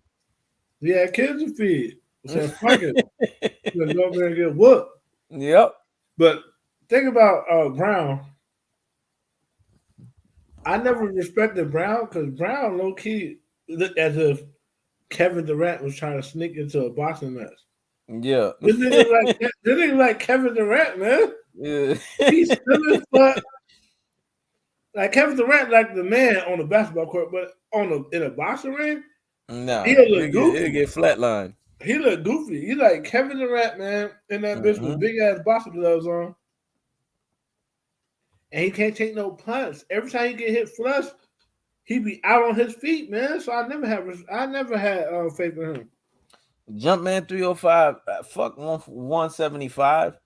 Canelo needs to stay his rabbit ass within the 160 to 168 range, because that's where the trouble is at. The real trouble is with the 160 and 168, because the real sharks are Demetrius Andrade, Mm-hmm. Jamal Charlo, and David Benavidez. These are the real sharks. I don't even want to hear about 175, because one thing that I know with 175, Canelo has found a way to finesse the game at 175. I don't even trust 175. He's been finessing the fuck out of 175. If it's You not notice good, he can't finesse Benavidez at 168, and he can't finesse 160. if it ain't Charlo, Andre, or Benavidez, it's a duck, It's a fucking duck. and it's a pay, and it's a rig fight. Yeah. Because think about it. If you bad enough to fight a top fighter at 175, why the fuck are you ducking guys at 160 and 168? There you go. You should have been at and fought all of them already. Mm-hmm. There's a reason why you won't fight these guys. You don't But think you can beat them. Floyd put the cat out the bag when he was talking about Macabre. We said, man, I seen that motherfucker up close. We had Floyd said we had other 160 and 168ers fucking this motherfucker up. This motherfucker can't fight. So he said, and Floyd said Canelo ain't slick. Right. Canelo got the same scouting report we got. This motherfucker was getting fucked up by 160s and 168ers. You ain't slick. Floyd called his ass out. And think about Macabre. You gotta look at who is promoting. Mm-hmm. You know who his promoter is? Mm. Don motherfucking King, man. Mm-hmm. Mm-hmm. Don King, man. Mm-hmm. Don King and Bob Arum, the rigging fights for the beginning. They don't. These motherfuckers are out for the bottom line. They don't care about no damn fighting. Listen, man. Don King, that nigga go in there. It's like this. But me, not I hear that. Mm-hmm. It ain't no ring fight. Dude just ain't that good. Yeah. He just bigger. And that's the Exactly. thing. The people who root for Canelo are so weak and so beta. They don't give a fuck who Canelo fight. As long as he keep winning. Exactly. As long as he keep winning. So they can say, oh, this dude is as good as Floyd. Floyd beat 16 champions in a row. Yep. Canelo ain't fought 16 champions in a row. Exactly. This nigga took a break. Took a couple of breaks. This nigga fought Rocket. He didn't fought Amir Khan. A nigga that came up for, he made Amir Khan come up for 140 to 160. This nigga fought Amir Khan. Who else this nigga fought? This nigga fought old ass Baltimore. That Floyd undisputed. And they didn't even give Floyd credit for that. Yep. They gave Canelo credit for beating him when he was 38 years old and shit, 39 years old. Canelo ain't beat 16 champions straight. Because thing is, there's no way you can fight 16 champions straight and you cherry pick. Facts. At some point, you're gonna pick the wrong cherry if you cherry picking. Exactly. Canelo not, you know what I mean? It's the reason why he ain't fighting 16 champions straight, man. Yep. Because at some point he gonna fuck around and lose. How you Canelo, but you ain't fight two of the champions in a prime at 160? Exactly. The nigga saying you one of the goats. Hey, bro, They don't make no fucking sense. You have to have, for him to be a GOAT, if he wanted to be a GOAT and recognized, I would have admitted this. He could have, if he would have beat Charlo and Andre and got undisputed at 160, he would have got it. Or he would at least fought those guys and gave them good fights, but then moved on to 168 and got undisputed. I was still honoring. But he ducked those guys and fought easier fights. Like, nah, man. I don't want to see Earl Spence fight Canelo, man. I don't want to see that shit. Nope. I don't want to see it. Why? Only way I want to see Errol Spence fight Canelo is if he fight Charlo. Yep. You need to fight the niggas that's in your prime, your Yeah. side. Yeah. I don't want Earl Spence. You know why I don't want that shit? Because it's a disrespect to Charlo, who's been ducked. Charlo, y'all motherfuckers don't understand this shit. Next year, 2023, will be a fucking decade that Canelo's ducked this motherfucker. It's 9 years of duckage. Charlo been calling him out since 2013, man. Since Floyd was fighting Canelo, Charlo's been calling his ass out. He's That's scared of sad, man. Charlo, man. That's fucking sad. When people don't realize this, when Canelo fought Floyd, he was ducking Charlo. Yeah. He was supposed to have already fought Charlo. Yep. When he fought Floyd, he was ducking Charlo and fucking around still lost. Yep. Imagine that. Yep. You duck Charlo and then you fought somebody, you know, I can beat this old black nigga though. Mm-hmm. Still got your ass whooped by Floyd. And then lost. That's what y'all need to understand, man. The boxing shit is cricket, man. This shit cricket. So I'm all for Charlo. I don't even want to hear I don't even want to hear that shit no more. I think it's a disrespect to Charlo to even throw Spence's name. I need to see Charlo and Canelo, man. That's it. If there's any motherfucker that deserves to eliminate Canelo, it's fucking Charlo. What's up?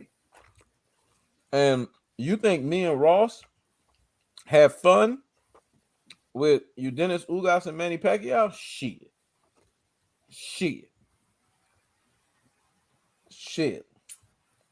You think we have fun with Manny Pacquiao, Ugas? Shit. Let me tell you something right now. Charlo fuck around, beat Canelo, is over. There's a little mini series coming for that shit. That's it. I want Charlo to do it, but if Andre do it, Benavidez do it. Because the thing is, if he would have fought them right away, like a true champion and lost, I wouldn't have too much animosity against Canelo. Because at that point, when the fight, that he would have been doing something respectable. He would have fought Golovkin, Danny Jacobs, and he would have fought all them niggas. Then I was like, fuck it. At some point, you know what I mean? Like it's bound to happen. You know what I mean? I would have respected it, but you don't want out your way to not fight these guys. You know what though? Now if you fight them and you not victorious, it's gonna be an issue with me. You know what though, Ross? I'm gonna say this shit, and I see why Canelo did that. Because of the way the Mexican fan bases are, they cutthroat. Canelo would have fucked around and lost to Charlo after he lost to Mayweather. The Mexican fan base would have left Canelo high and dry because that would have been two black boxers. You understand the whole phenomenon between black and Mexican fighters when they get together? It's embarrassing enough when you lose to one. If you would have lost a back-to-back, man, they would have been done with his ass. Mm-hmm. That shit would have been career suicide for him. And I think Canelo knew that shit. That's why Canelo ran away from that shit. He's been running away from it. Canelo fought a couple of black fighters after that, but they've been on their last leg or injured and shit. Yeah. No prime fighter after that since. Floyd gave that motherfucker PTSD. Yep. He don't want no parts of no prime black fighter. Because even if he fought Shane, if he would have fought Shane Mosley that fought Vernon Forrest, that Shane Mosley would have wore his ass out. He fought an old ass Shane Mosley, man. Mm-hmm. He ain't fought an old ass Shane Mosley. If he would have fought the Shane Mosley that fought Floyd, oh, he got his ass worn out. The Shane Mosley that fought Floyd would have dropped Canelo. Canelo ain't got no chin like Floyd. Nah.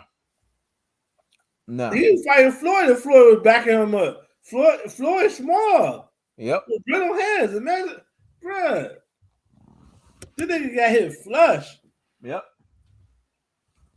And that's when you know Floyd power ain't nothing to play with. Because Floyd was hitting this motherfucker, and Canelo was respecting that fucking power, boy. Right. Canelo came in that bitch. That's the thing, man. People don't realize this. Floyd would have stopped Canelo if he would have came in that bitch with regular size. Yeah. Canelo came in that bitch the size of a light heavyweight, 170 Yep. something pounds. Yep.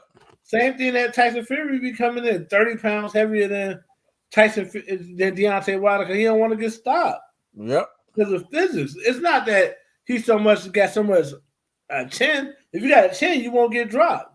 He get dropped either so big that that his whole body is withstanding the blow, so he can get back up. But the funny thing with Deontay, if Deontay would have just stayed, Deontay staying at his natural weight dropped them plenty of fucking times. Yeah, now I think you misunderstand what I'm saying. The Mm-hmm. only reason why he's getting up because he's so fucking big. Yeah, I agree with that. It's helping him But withstand. even in that first fight, it was technically a knockout. If the referee would have just counted the bitch That's right. what I'm saying. The thing about it is we all know the middle fight, the first and the third fight, Mm-hmm. technically Tyson Fury lost those fights. Yeah. I don't know what happened in the middle fight. The middle fight was just weird. Yeah, the middle fight was weird as fuck. The middle fight was just weird, but the first fight and the third fight, Tyson Fury got stopped, man. It just didn't count. You know what I'm saying? Yeah. What I'm saying is there's no counting if he come in that bitch same weight as Deontay Wilder. There's no counting. Yeah, and in the first fight, that second drop was definitive, man. That shit was definitive like a motherfucker, dog. Like his ass was done. There's no getting up if he come in that bitch the same size. His eyes in that first fight, when he got that second drop, you could tell it was definitive. His eyes rolled back. That bitch rolled back. Any other fighter, they would just waved off. But Tyson Fury doesn't even get up if he comes in the regular size heavyweight. He coming that bitch down to 300 pounds so he can take that punishment. That's not impressive to me. All these guys that say Floyd don't hit hard, they always coming in 15, 20 pounds heavier than Floyd. Yep. Why are they doing it?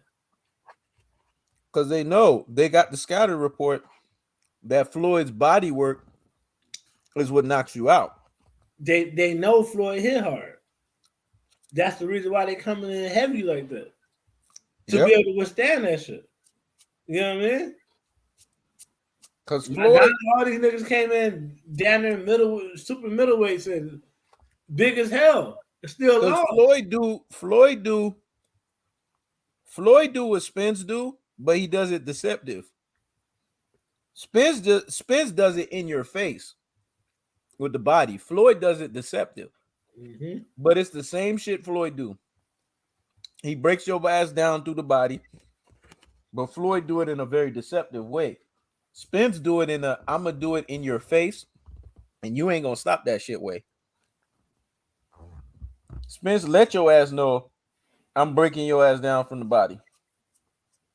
Floyd do it slick because Floyd throw a lot of right hand leads, and you get so caught up in the right hand lead, you forget the body shots, the solar plex shots, and the body shots he throw at your ass.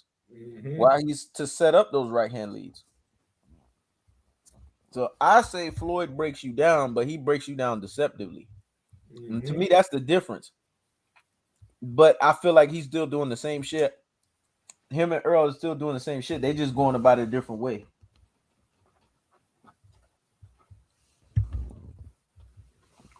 And that's the difference, man. But they both are killing you. Spence is just built. You know how some motherfuckers are just built for boxing? Mm-hmm. Floyd built his body up. Floyd is like what Kobe was. They built their bodies up to give themselves that ability physically to do what somebody like Earl Spence and Michael Jordan are naturally built to do, if that makes sense. Mm-hmm. Because when you look at Spence, the reason why Spence tears boxers up, look at Sean Porter. Sean Porter has been retired since the Spence fight. Motherfuckers don't understand that shit. Spence had retired him already from the sport. And the reason why we know that is me and you covered that tune-up fight he had after Spence fight. He looked like shit. He looked like motherfuckers were saying Sean Porter was outboxing that white dude in the tune-up fight. I like Sean Porter looked like shit. He looked gassed. He looked done. Because Mhm. spins, when you fight spins take everything out you, man. You ain't the same fighter. If you go look at the Sergey Lipinet fight that supposedly Lamont Peterson retired him, bullshit. It was Spence that retired Lamont Peterson. Yeah, he was Sergey already. Lipinet just basically finished what Spence already did. Yeah, he was already cooked. He was already washed. That Spence fight took everything out of him. Because if he didn't fight Spence and then he goes into that Sergey Lipinets fight, we're talking about Lamont Peterson outboxing Sergey Lipinets. Mhm. There's no doubt in my mind. That's right, man. And even Barry Hunter had to say, "Look, man, I love you," and he threw the fucking towel because he knew Spence was washing him. Yeah, man. But all right, bro, I see you giving me the that eye. I know the eye. I know the eye. Yeah, this was a hell of a live. We answered Mhm. some questions. Um, we made some emphatic statements, and it is what it is, man. Make sure y'all stay tuned in. Yep. And now I gotta divvy up. I gotta go back do this shit and see how many cash apps, not many super chats, Jumpman 305 game, and I'm divvy it up with my boy Ross. Yeah, man. Ross, it's been real. This was a hell of a fucking live. You make sure, man, last motherfuckers, make sure y'all donate to this live stream, man. Cause this shit is only gonna get bigger and bigger and bigger. And I feel sorry for you motherfuckers that's going to get left to the wayside because we remember the thing with me and Ross is our memories are intact and we remember any and every little motherfucker, especially if you got a weird ass fucking name, we will fucking remember you. And when Hmm. we hit that top and we see that your ass was had a tendency or a consistency to not be like Jumpman 305 and don't donate, then we won't be motivated to even look your fucking way. I'm making that very Exactly. fucking clear. Exactly. Y'all be easy, Ross. You go to sleep tomorrow. We gonna hit up Park fucking 2, and we're gonna go from there, man. That's right, man. All right, peace. Salute.